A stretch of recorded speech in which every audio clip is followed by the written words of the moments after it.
السلام علیکم ورحمۃ اللہ وبرکاتہ. کیا حال ہے سب کا؟ الحمد للہ. نحمده ونصلی علی رسولہ الکریم. اما بعد فاعوذ باللہ من الشیطان الرجیم. بسم اللہ الرحمن الرحیم. رب اشرح لی صدری ویسر لی امری واحلل عقدۃ من لسانی یفقہوا قولی. جہاں علم حاصل کرنے کے فائدے ہوتے ہیں وہاں علم نہ ہونے کے نقصانات بھی ہوتے ہیں. لا علمی اپنی اور دوسروں کی گمراہی کا باعث ہوتی ہے. مثلاً ایک ماں اگر جاہل ہے، لا علم ہے، تو وہ خود بھی بھٹکی ہوئی ہوگی اور اپنے بچوں کو بھی بھٹکا دے گی.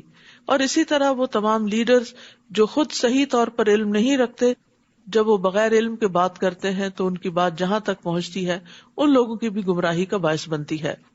قرآن مجید میں اللہ تعالیٰ فرماتے ہیں وَإِنَّ كَثِيرًا لَيُضِلُّونَ بِأَهْوَائِهِمْ بِغَيْرِ عِلْمٍ إِنَّ رَبَّكَ هُوَ أَعْلَمُ بِالْمُعْتَدِينَ. اور بہت سے لوگ ایسے ہیں جو بغیر علم کے محض اپنی خواہشات کے پیچھے لگ کر دوسروں کو بہکاتے رہتے ہیں. آپ کا رب ایسے حد سے بڑھ جانے والوں کو خوب جانتا ہے. رسول اللہ صلی اللہ علیہ وسلم نے فرمایا 2 خصلتیں ایسی ہیں جو منافق میں کبھی جمع نہیں ہو سکتی: اچھا اخلاق اور دین کی سمجھ. اور جب انسان دین کی سمجھ حاصل نہیں کرتا اور غفلت میں زندگی بسر کرتا ہے تو پھر دل پہ مہر لگ جاتی ہے. کذالک یطبع اللہ علی قلوب الذین لا یعلمون. اسی طرح اللہ ان لوگوں کے دلوں پہ مہر لگا دیتا ہے جو علم نہیں رکھتے.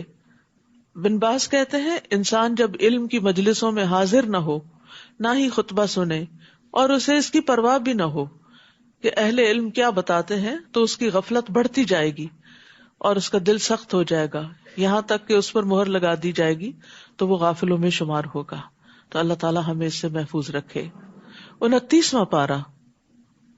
اعوذ باللہ من الشیطان الرجیم.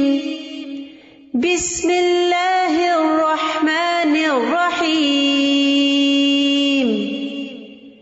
تبارک الذی بیدہ الملک وہو علی کل شیء قدیر. الذی خلق الموت والحیاة لیبلوکم ایکم احسن عملا وہو العزیز الغفور. الذی خلق 7 سماوات طباقا ما ترى في خلق الرحمن من تفاوت فارجع البصر هل ترى من فطور. شروع کرتی ہوں اللہ کے نام سے جو بے انتہا مہربان نہایت رحم فرمانے والا ہے. سورۃ الملک. سورۃ الملک سفارش کرنے والی سورت ہے. نبی صلی اللہ علیہ وسلم نے فرمایا بے شک قرآن میں 30 آیات پر مشتمل ایک سورت ہے. وہ ایسی ہے کہ جس نے ایک آدمی کے حق میں سفارش کی حتیٰ کہ اسے بخش دیا گیا. یہ عذاب قبر کو روکنے والی سورت ہے. آپ صلی اللہ علیہ وسلم رات اس وقت تک نہیں سوتے تھے جب تک سورۃ السجدہ اور تبارک الذی بیدہ الملک نہ پڑھ لیتے. تو اس لیے ہم سب کے لیے بھی فائدہ اسی میں ہے کہ ہم اس کو زبانی یاد کر لیں اور رات سونے سے پہلے پڑھنے کی عادت ڈالیں، کیونکہ ایک دن اپنے ان بستروں پر ہمیں نہیں سونا، قبر میں جا کے سونا ہے. اور قبر ایک وحشت والی اندھیرے والی جگہ ہے جس میں روشنی قرآن ہی سے ہوگی. اس لیے رات کو سوتے وقت اس سورت کو پڑھنا اپنے لیے لازم کر لیں. تبارک الذی بیدہ الملک وہو علی کل شیء قدیر. بابرکت ہے وہ ذات جس کے ہاتھ میں کائنات کی سلطنت ہے اور وہ ہر چیز پر قادر ہے، یعنی وہ سب سے بلند و بالا ہے. سب بھلائیاں اور سب خیر اسی کی ذات سے ہیں اور وہ ہر چیز پر قادر ہے، سب کچھ کر سکتا ہے. تو زندگی میں جب کوئی مسئلہ پیش آئے اور جب کوئی دعا کرے تو اس کو اللہ کے لیے مشکل نہ سمجھے اور اللہ تعالیٰ کی ان صفات کا واسطہ دے کر اللہ تعالیٰ سے دعا کریں کہ اللہ تعالیٰ آپ تو ہر چیز پر قادر ہیں، اس لیے آپ میری یہ دعا سن لیں، آپ میری یہ مشکل آسان کر دیں. عموماً ہم دعا کرتے ہیں لیکن پورے دل جمعی کے ساتھ نہیں کرتے، یقین کے ساتھ نہیں کرتے، اس ایمان کے ساتھ نہیں کرتے کہ اللہ تعالیٰ سب کچھ کر سکتا ہے. تو پھر ہمارے دل کے اندر وہ قبولیت کی امید بھی نہیں آتی. تو قبولیت کی امید رکھتے ہوئے اللہ کو خوب دل سے پکاریں. کون ہے اللہ؟ الذی خلق الموت والحیات لیبلوکم ایکم احسن عملا وہو العزیز الغفور. جس نے موت اور زندگی کو اس لیے پیدا کیا کہ تمہیں آزمائے، تمہارا امتحان لے کہ تم میں سے کون اچھے عمل کرتا ہے، اور وہ ہر چیز پر غالب بھی ہے اور بخشنے والا بھی ہے. تو اللہ سبحانہ تعالیٰ وہ ہے جس نے موت اور زندگی کو پیدا کیا. پہلے موت اور پھر زندگی، یعنی عدم سے وجود میں انسان آیا، اور پھر موت ہوگی اور پھر زندگی ہوگی، اور وہ زندگی کبھی ختم نہیں ہوگی. تو آج کی یہ زندگی جو اس وقت ہمیں دو موتوں کے بیچ میں ملی ہوئی ہے، وہ زندگی بڑی قیمتی ہے. یہ زندگی کس مقصد کے لیے بنائی گئی ہے؟ لیبلوکم ایکم احسن عملا. وہ یہ دیکھ رہا ہے کہ تم میں اچھے اچھے کام کون کر رہا ہے، احسن عمل کون کر رہا ہے، بہترین عمل کس کے ہیں. تو اس لیے ہم سب کو یہ دیکھنا چاہیے کہ کیا ہم اپنی زندگی کا مقصد پورا کر رہے ہیں. اور احسن عمل وہ ہوتا ہے جو سب سے زیادہ خالص اور سب سے زیادہ درست ہو، اور سب سے درست عمل، نیک عمل وہ ہوتا ہے جو رسول اللہ صلی اللہ علیہ وسلم کے طریقے پر ہو. ابو ہریرہ رضی اللہ عنہ سے مروی ہے، وہ کہتے ہیں کہ رسول اللہ صلی اللہ علیہ وسلم نے فرمایا، کیا میں تمہیں نہ بتاؤں کہ تم میں سب سے بہتر کون ہے؟ صحابہ نے عرض کیا، جی ہاں یا رسول اللہ.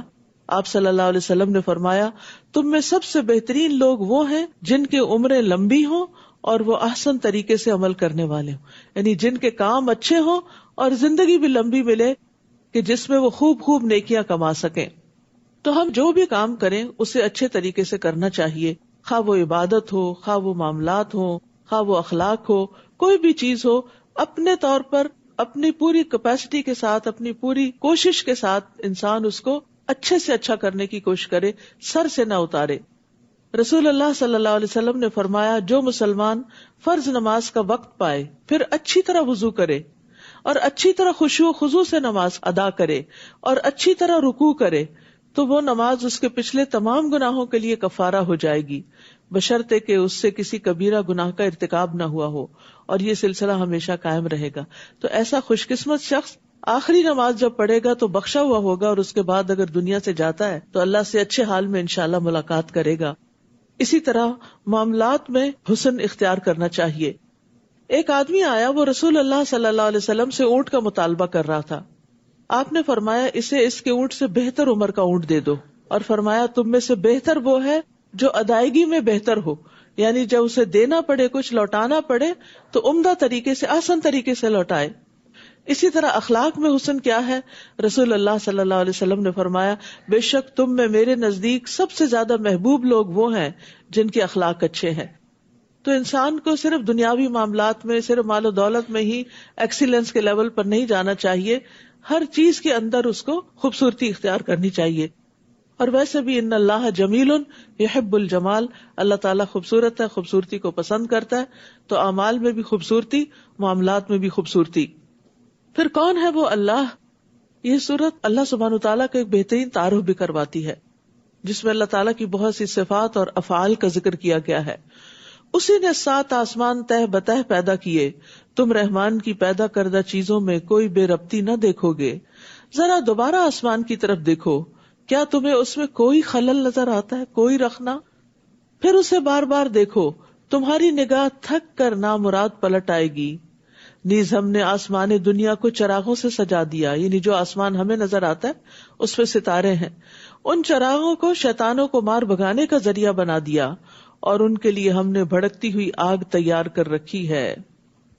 وَلِلَّذِينَ كَفَرُوا بِرَبِّهِمْ عَذَابُ جَهَنَّمَ وَبِئْسَ الْمَصِيرُ. اور جن لوگوں نے اپنے رب کا انکار کیا ان کے لیے جہنم کا عذاب ہے، اور وہ بہت برا ٹھکانہ ہے. جب وہ اس میں پھینکے جائیں گے تو اس کے دھڑنے کی آواز سنیں گے، اور وہ اچھل رہی ہوگی، ابل رہی ہوگی. وہی تفور، ایسا معلوم ہوگا کہ غصے کی وجہ سے پھٹ پڑے. جہنم کو کس پہ غصہ ہوگا؟ گناہگاروں پہ، کہ تم اللہ کی نافرمانی کر کے یہاں کیوں آئے ہو. جب بھی اس میں کوئی گروہ پھینکا جائے گا تو دوزخ کے محافظ ان سے پوچھیں گے، کیا تمہارے پاس کوئی ڈرانے والا نہ آیا تھا؟ اللہ سبحانہ تعالیٰ نے جن و انس کے لیے انسانوں کو ہی رسول بنا کے بھیجا، جیسے قرآن مجید میں آتا ہے یا معشر الجن والانس الم یأتکم رسل منکم یقصون علیکم آیاتی وینذرونکم لقاء یومکم ھذا، اے جنوں اور انسانوں کی جماعت، کیا تمہارے پاس تم میں سے کوئی رسول نہیں آئے جو تم پر میری آیات بیان کرتے ہوں اور تمہیں اس دن کی ملاقات سے ڈراتے ہوں؟ یعنی اللہ تعالیٰ نے انسانوں کو خبردار کرنے کے لیے ہر دور میں انتظام کیا.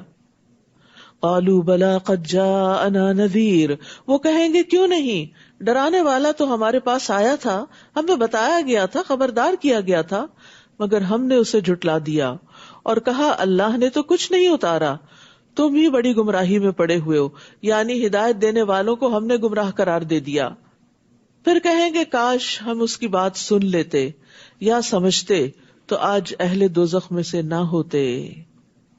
فاعترفوا بذنبہم فسحقا لاصحاب السعیر، گویا وہ اپنے گناہ کا اعتراف کر لیں گے، سو دوری ہو اہل دوزخ پر، لعنت ہو اہل دوزخ پر. تو اہل دوزخ پھر مایوس ہو جائیں گے کیونکہ کوئی ان کی بات سنی نہ جائے گی، کوئی ان کی آہ و فریاد کو پہنچنے والا نہ ہوگا. اس کے برعکس دوسرے قسم کے لوگ ان الذین یخشون ربہم بالغیب لہم مغفرۃ واجر کبیر، جو لوگ بن دیکھے اپنے رب سے ڈرتے ہیں ان کے لیے مغفرت اور بہت بڑا اجر ہے. بن دیکھے یعنی اللہ سبحانہ تعالیٰ کو دیکھا نہیں انہوں نے، لیکن پھر بھی اللہ سے ڈرتے ہیں، یعنی اللہ سبحانہ تعالیٰ کے ڈر سے کام کرتے ہیں، چاہے وہ لوگوں کے سامنے ہو یا پھر وہ چھپ کر کام کر رہے ہوں.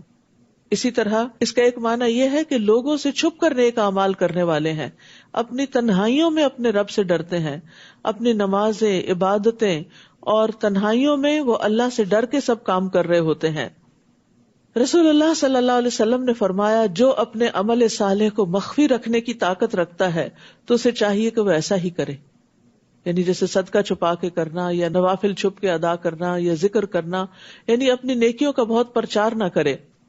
اپنی عبادات کو چھپانا جو ہے وہ بھی ایک بہترین عمل ہے.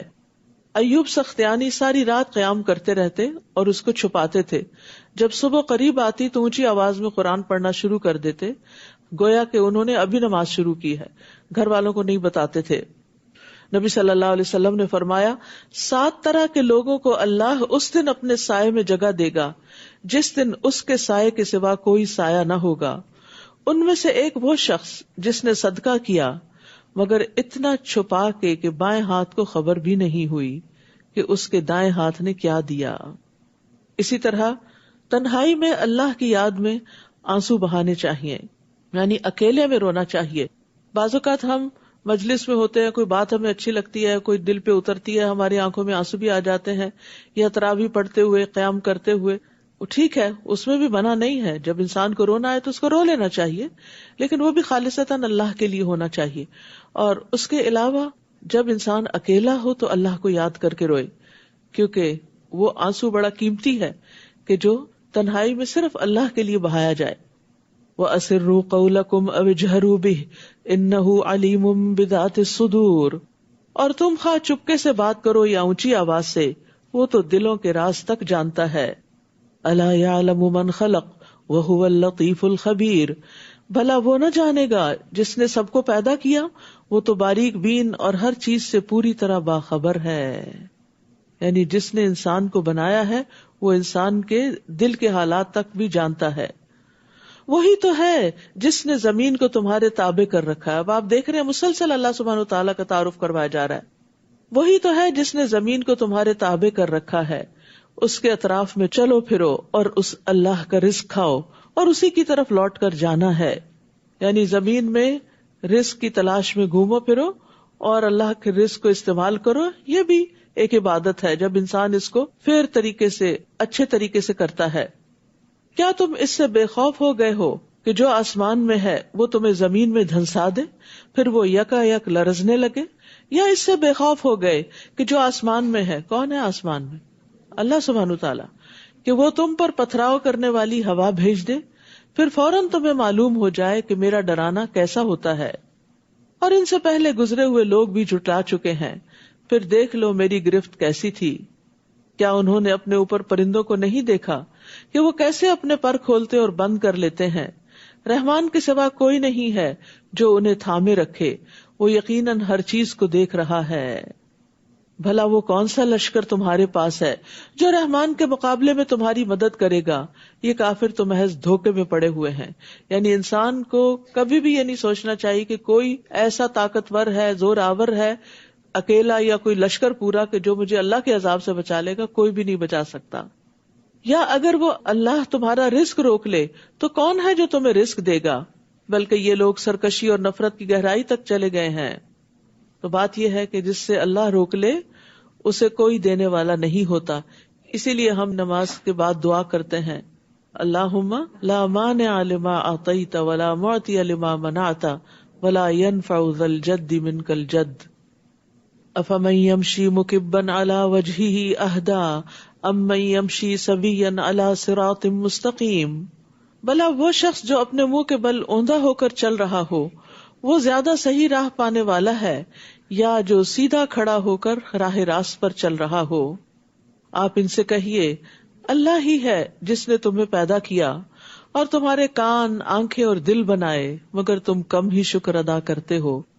اللہ نے تو یہ آرگنز تمہیں اس لیے دیے تھے کہ تم ان کو صحیح رستے پر استعمال کرو، کیونکہ شکر جو ہے وہ صرف زبان کا نہیں ہوتا، اللہ کی دی ہوئی نعمتوں کو اللہ کی مرضی کے مطابق استعمال کرنے کے لیے ہوتا۔ تو ہم سب کو بھی سوچنا چاہیے کہ ہم اپنے کانوں، اپنی آنکھوں، اپنے دلوں سے کیا کام لیتے ہیں، کیا دیکھتے ہیں، کیا سنتے ہیں، کیا سوچتے ہیں۔ اگر وہ سب کچھ اللہ کی پسند کا ہے تو ہم نے گویا ان نعمتوں کا شکر ادا کیا، اور اگر اس کی مرضی کے خلاف ہے تو یہی ناشکری ہے۔ آپ کہیے، وہی تو ہے جس نے تمہیں زمین میں پھیلا دیا اور اسی کی طرف تم اکٹھے کیے جاؤ گے۔ اور وہ کہتے ہیں، اگر تم سچے ہو تو بتاؤ یہ وعدہ کب پورا ہوگا؟ آپ ان سے کہیے کہ اس بات کا علم تو اللہ ہی کے پاس ہے، اور میں تو بس ایک صریح ڈرانے والا ہوں۔ پھر جب وہ اس عذاب کو نزدیک دیکھ لیں گے تو ان کافروں کے چہرے بگڑ جائیں گے اور انہیں کہا جائے گا، یہی وہ چیز ہے جو تم مانگا کرتے تھے، یعنی دنیا میں تم کہتے تھے لے آؤ عذاب۔ آپ ان سے کہیے، بھلا دیکھو اگر اللہ خواہ مجھے اور میرے ساتھیوں کو ہلاک کر دے یا ہم پر رحم فرما دے، کافروں کو دردناک عذاب سے کون پناہ دے گا؟ آپ ان سے کہیے، وہی رحمان ہے جس پر ہم ایمان لائے اور اسی پر ہم نے بھروسہ کیا۔ اب تمہیں جلد ہی معلوم ہو جائے گا کہ صریح گمراہی میں کون ہے۔ قل ارأیتم ان اصبح ماؤکم غورا فمن یأتیکم بماء معین۔ آپ ان سے پوچھئے، بھلا دیکھو اگر تمہارا پانی گہرائیوں میں اتر جائے تو کون ہے جو تمہیں بہتا ہوا پانی لا کر دے گا؟ یہ اللہ ہی ہے جو ہمارے گناہوں کے باوجود ہم سے اپنا پانی نہیں روکتا، ورنہ اگر زمین کی بالکل گہرائیوں میں پانی اتر جائے اور لاوے کے ساتھ مل کے بھاپ ہی بن جائے تو ہم کہاں سے پانی لائیں گے؟ اگر آسمان سے اللہ بارش نہ برسائے تو ہم کہاں سے پانی لائیں گے؟ لہٰذا یہ اللہ تعالیٰ کی بہت بڑی نعمت اور رحمت ہے کہ وہ ہمارے گناہوں کے باوجود ہمیں پلا رہا ہے، جس پر ہماری زندگی کا انحصار ہے۔ سورۃ القلم۔ بسم اللہ الرحمن الرحیم۔ نون والقلم وما يسطرون ما أنت بنعمة ربك بمجنون وإن لك لأجرا غير ممنون وإنك لعلى خلق عظيم۔ شروع کرتی ہوں اللہ کے نام سے جو بے انتہا مہربان نہایت رحم فرمانے والا ہے۔ نون والقلم وما یسطرون۔ نون قسم ہے قلم کی اور اس کی جو کاتبان وحی لکھتے ہیں۔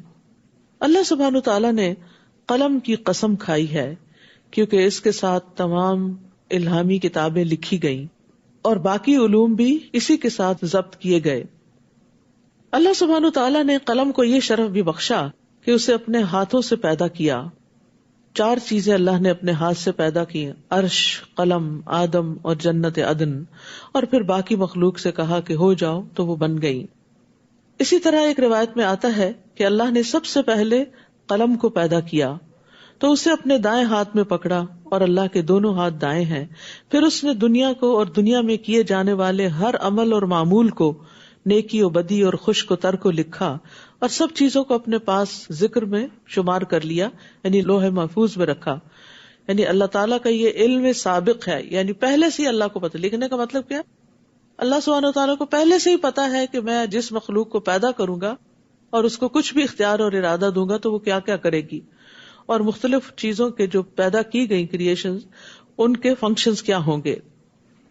پھر اسی طرح انسان کا نامہ اعمال بھی لکھا جاتا ہے. رسول اللہ صلی اللہ علیہ وسلم نے فرمایا، بے شک بائیں طرف والا فرشتہ 6 گھڑیاں مسلمان خطا کرنے والے یا گناہ گار بندے سے اپنا قلم اٹھائے رکھتا ہے.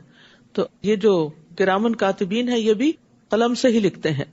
جب وہ کوئی گناہ کرتا ہے تو وہ روک لیتے ہیں قلم کہ شاید یہ توبہ کر لے. پھر اگر وہ شرمندہ ہو اور اللہ سے اس گناہ سے استغفار کر لے تو وہ قلم رکھ دیتا ہے، ورنہ ایک گناہ لکھ لیتا ہے. اور قلم نے ایک مرتبہ سجدہ بھی کیا تھا. ابو ہریرہ کہتے ہیں نبی صلی اللہ علیہ وسلم کے پاس سورۃ النجم لکھی گئی. جب آپ سجدے والی آیت پر پہنچے تو آپ نے سجدہ کیا، ہم نے بھی آپ کے ساتھ سجدہ کیا، اور دوات اور قلم نے بھی سجدہ کیا، یعنی وہ بھی جھک گئے. ما انت بنعمت ربک بمجنون. قلم اس بات پہ گواہ ہے، یعنی علم کی بنا پر اور علم کی روشنی میں یہ گواہی دی جاتی ہے کہ آپ اپنے رب کے فضل سے دیوانے نہیں ہیں، جیسا کہ آپ کے مخالفین آپ پر الزام لگا رہے تھے. اور یقیناً آپ کے لیے ایسا اجر ہے جس کا سلسلہ کبھی منقطع ہونے والا نہیں. یعنی آپ کا اجر، آپ نے جو بھی اعمال کیے ان کا سلسلہ مرنے کے بعد ختم نہیں ہوا، کیونکہ قرآن سارے کا سارا آپ کے ذریعے ہم تک پہنچا. ہم قرآن مجید میں سے ایک حرف بھی پڑھتے ہیں تو اس کی اگر 10 نیکیاں ہمیں ملتی ہیں تو اس کی نیکیاں نبی صلی اللہ علیہ وسلم کو بھی ملتی. تو امت میں سے جتنے بھی لوگ ہیں جو بھی قرآن پڑھتا ہے دن کو یا رات کو، دیکھ کے یا زبانی، کچھ حصہ نمازوں میں یا بغیر نماز کے، اس سارے پڑھنے کا ثواب نبی صلی اللہ علیہ وسلم کو جاتا ہے. اسی طرح اس قرآن کے جو احکامات پر ہم عمل کرتے ہیں، مثلا یہ کہتا ہے نماز پڑھو تو ہم نماز پڑھتے ہیں، اس کا اجر بھی نبی صلی اللہ علیہ وسلم کو جاتا ہے، کیونکہ آپ کے ذریعے ہی ہمیں ملا. پھر اسی طرح آپ کی احادیث ہیں، پھر اسی طرح آپ کی سیرت ہے کہ آپ کی سیرت سے انسپائر ہو کے ہم جو کچھ کرتے ہیں وہ سب اجر بھی آپ کو جاتا ہے. تو ان لک لاجرا غیر ممنون، آپ کے اجر کا وہ سلسلہ ہے جسے کبھی ختم ہونا ہی نہیں. اور آپ یقیناً اخلاق کے بڑے بلند مرتبے پر فائز ہیں. اور آپ کا اخلاق بھی کیا تھا؟ قرآن تھا. آپ صلی اللہ علیہ وسلم نے فرمایا مجھے اچھے اخلاق کی تکمیل کے لیے بھیجا گیا، اور آپ کے اچھے اخلاق کی گواہی آپ کے گھر والوں نے دی. حضرت عائشہ کہتی ہے کہ آپ صلی اللہ علیہ وسلم کا اپنے گھر والوں کے ساتھ اخلاق بہت بہترین تھا. آپ سب سے زیادہ اچھے اخلاق والے تھے.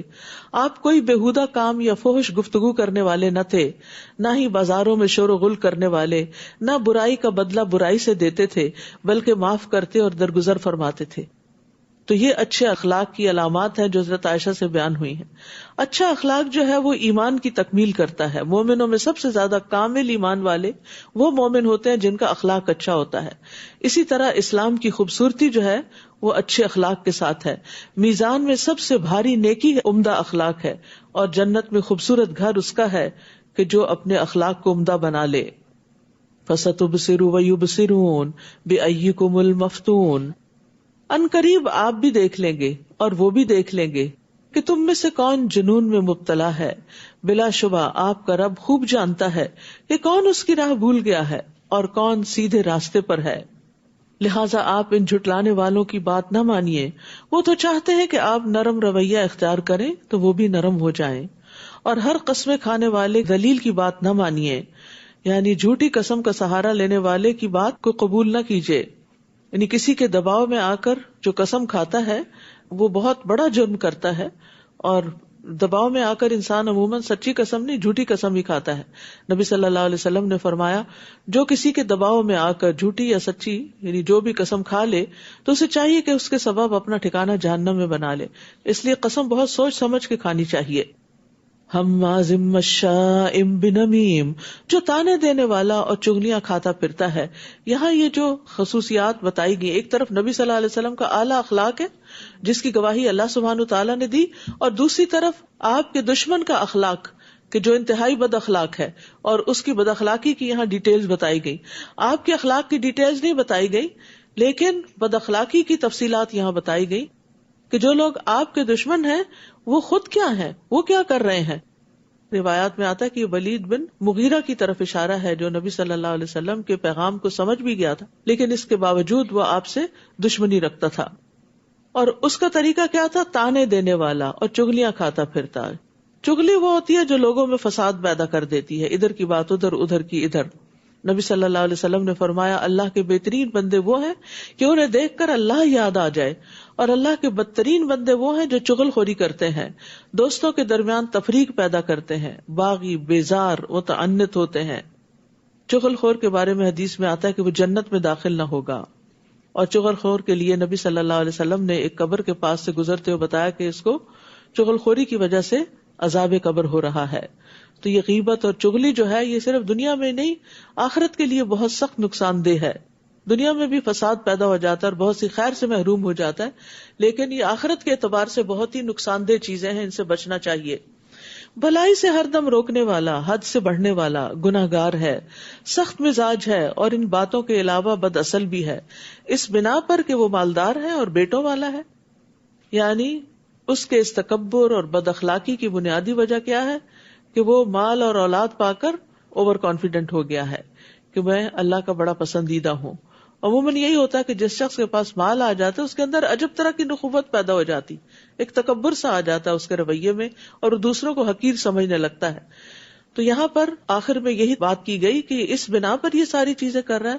ہونا تو یہ چاہیے تھا کہ جس رب نے مال اور اولاد دی ہے اس کا شکر ادا کرتا اور اللہ کے آگے اور ہمبل ہو جاتا. بعض روایت میں آتا ہے 9 اور بعض میں آتا ہے 13 بیٹے تھے اس کے. جس کے اتنے بیٹے ہوں اور پھر یہ کہ وہ سردار بھی ہو اور مال کی بھی کثرت ہو اور پھر وہ سارے کمانے والے بھی ہوں، تو ایسے شخص کے اندر پھر اس طرح کی باتیں آ جانا کچھ بعید بھی نہیں، لیکن یہ کوئی جسٹیفیکیشن بھی نہیں کہ چونکہ یہ سب کچھ ملا ہوا تو اس لیے اب ہمیں ایسا رویہ اختیار کرنے کی کھلی چھٹی مل گئی کہ ہم جس پہ چاہیں ظلم ڈھائیں. تو اس سے انسان کو بچنا چاہیے. اکڑ مزاج انسان جو ہے وہ جہنم کی نظر ہوگا. نبی صلی اللہ علیہ وسلم نے فرمایا کیا میں تمہیں اہل جہنم کے متعلق نہ بتاؤں؟ فرمایا ہر اکڑ مزاج، کینہ پرور اور متکبر. اکڑ مزاج کا مطلب کیا ہے کہ ذرا سی آپ بات کریں تو فوراً آپ پہ برس پڑے، چھوٹی سی بات سے اس کا غصہ ٹریگر ہو جائے اور بد تہذیبی سے بات کرے، بد اخلاقی سے بات کرے. جب اس پر ہماری آیات پڑھی جاتی ہیں تو کہہ دیتا ہے یہ تو پہلے لوگوں کی داستانیں ہیں، جلد ہی ہم اس کی لمبوتری ناک پر داغ لگائیں گے. ہم نے انہیں ایسے ہی آزمایا ہے جیسے باغ والوں کو آزمایا تھا، یعنی اہل مکہ کی آزمائش. جب انہوں نے قسمیں کھائیں کہ وہ صبح و دم ہی باغ کا پھل توڑ لیں گے. یہ واقعہ ہے ایک نیک انسان کی اولاد کا کہ جو خود نیک تھا، خدا ترس تھا، اور اپنی زندگی میں جو بھی اس کے باغ کی آمدنی ہوتی تھی اس میں سے غریب اور مسکینوں کا ایک بڑا حصہ نکالتا تھا.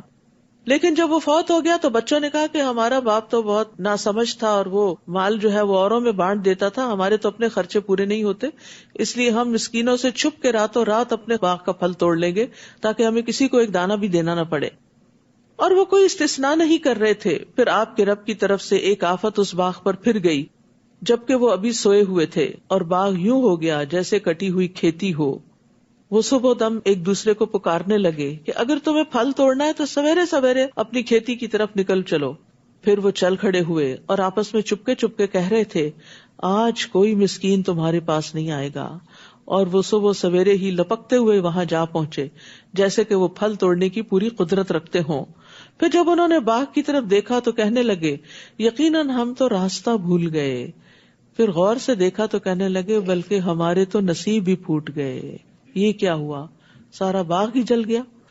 ان میں سے بہتر نے کہا، یعنی جو ذرا سمجھدار تھا، میں نے تمہیں کہا نہ تھا کہ تم تسبیح کیوں نہیں کرتے؟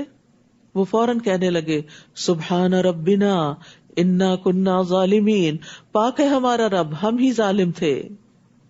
فاقبل بعضهم على بعض يتلاومون، پھر وہ ایک دوسرے کی طرف متوجہ ہو کر آپس میں ملامت کرنے لگے.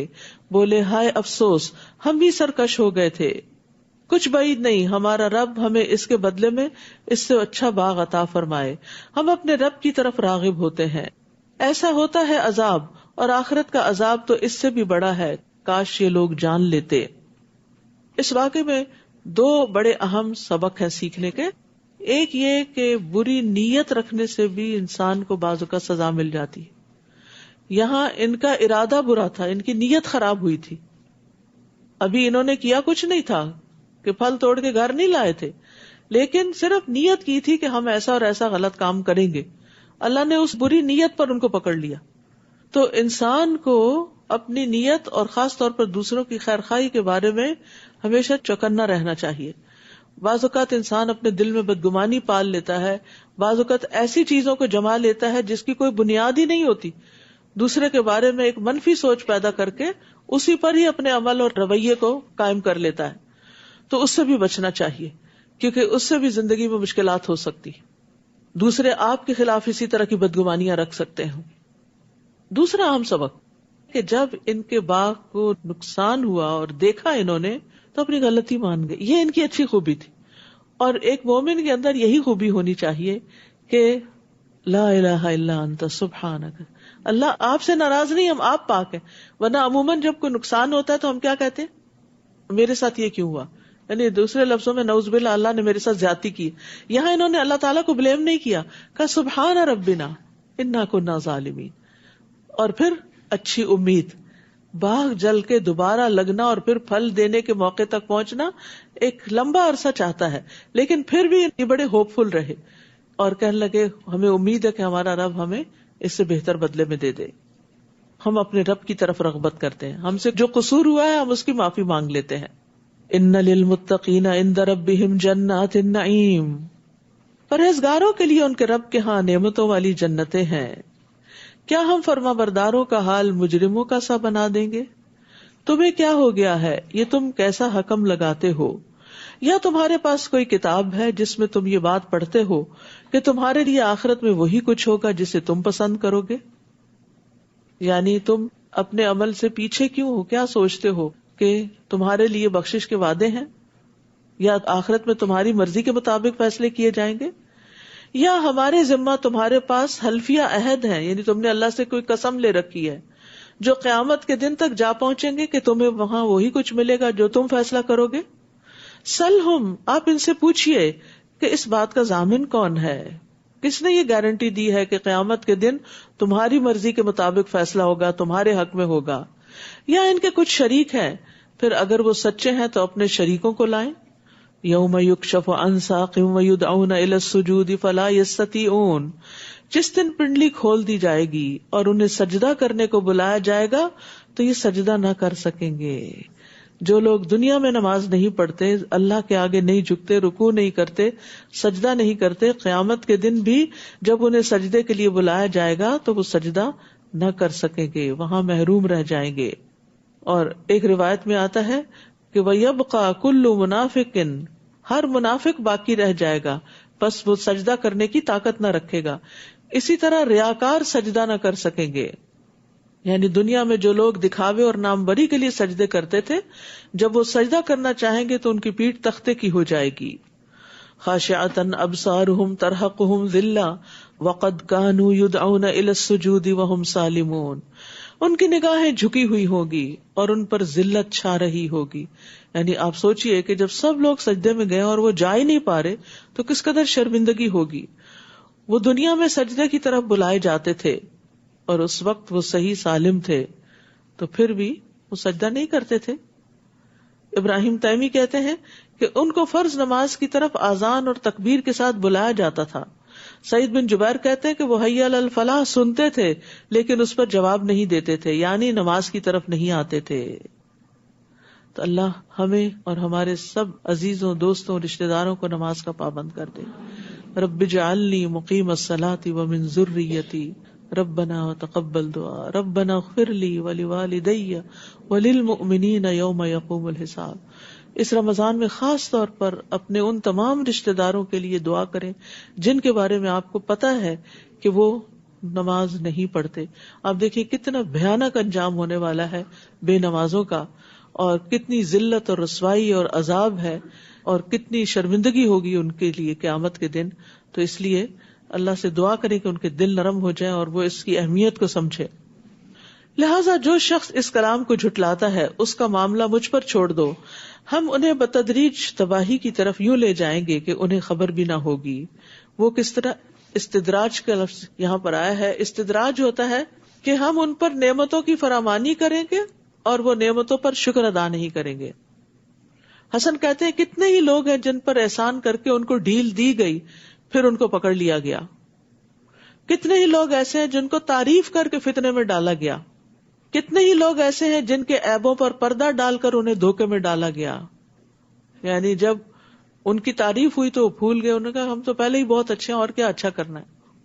اور جس نے برائیاں کی, غلط پہ غلط کام کرتا گیا, پھر اس کے عیب ڈھانک لیے گئے, تو وہ جو دھوکا ہے وہ بھی استدراج ہے نفس کا. ابو روق کہتے ہیں جب انہوں نے کوئی غلطی کی ہم نے انہیں نعمت عطا کر دی, نئی غلطی پر نئی نعمت, اور انہیں معافی مانگنا فراموش کر دیا. جب کوئی حرام کام کر کے, غلط کام کر کے پکڑ نہیں ہوتی اور نعمت مل جاتی ہے تو انسان سمجھتا ہے وہ میرا کام جو غلط تھا, وہ ایسے ہی لوگ کہتے ہیں غلط تھا, وہ بالکل صحیح تھا, تو پھر وہ توبہ بھی نہیں کرتا. یہی نفس کا دھوکا ہے, اللہ تعالیٰ اس سے بچائے. اور میں ان کی رسی دراز کر رہا ہوں, بلا شبہ میری تدبیر کا کوئی توڑ نہیں. یا آپ ان سے کوئی صلہ مانگتے ہیں کہ وہ تاوان کے بوجھ سے دبے جا رہے ہیں, یا ان کے پاس غیب ہے جسے وہ لکھ لیتے ہیں.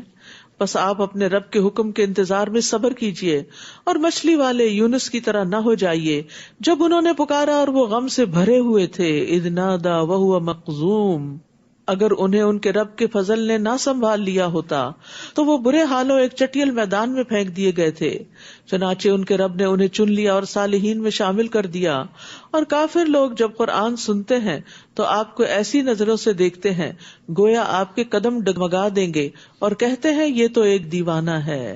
تو اس آیت سے بھی پتہ چلتا ہے کہ نظر لگنا برحق ہے, یعنی آپ کو ایسی نگاہوں سے دیکھتے ہیں کہ گویا آپ کے قدم ہلا دیں گے, آپ کی ثابت قدمی پہ خلل آ جائے گا.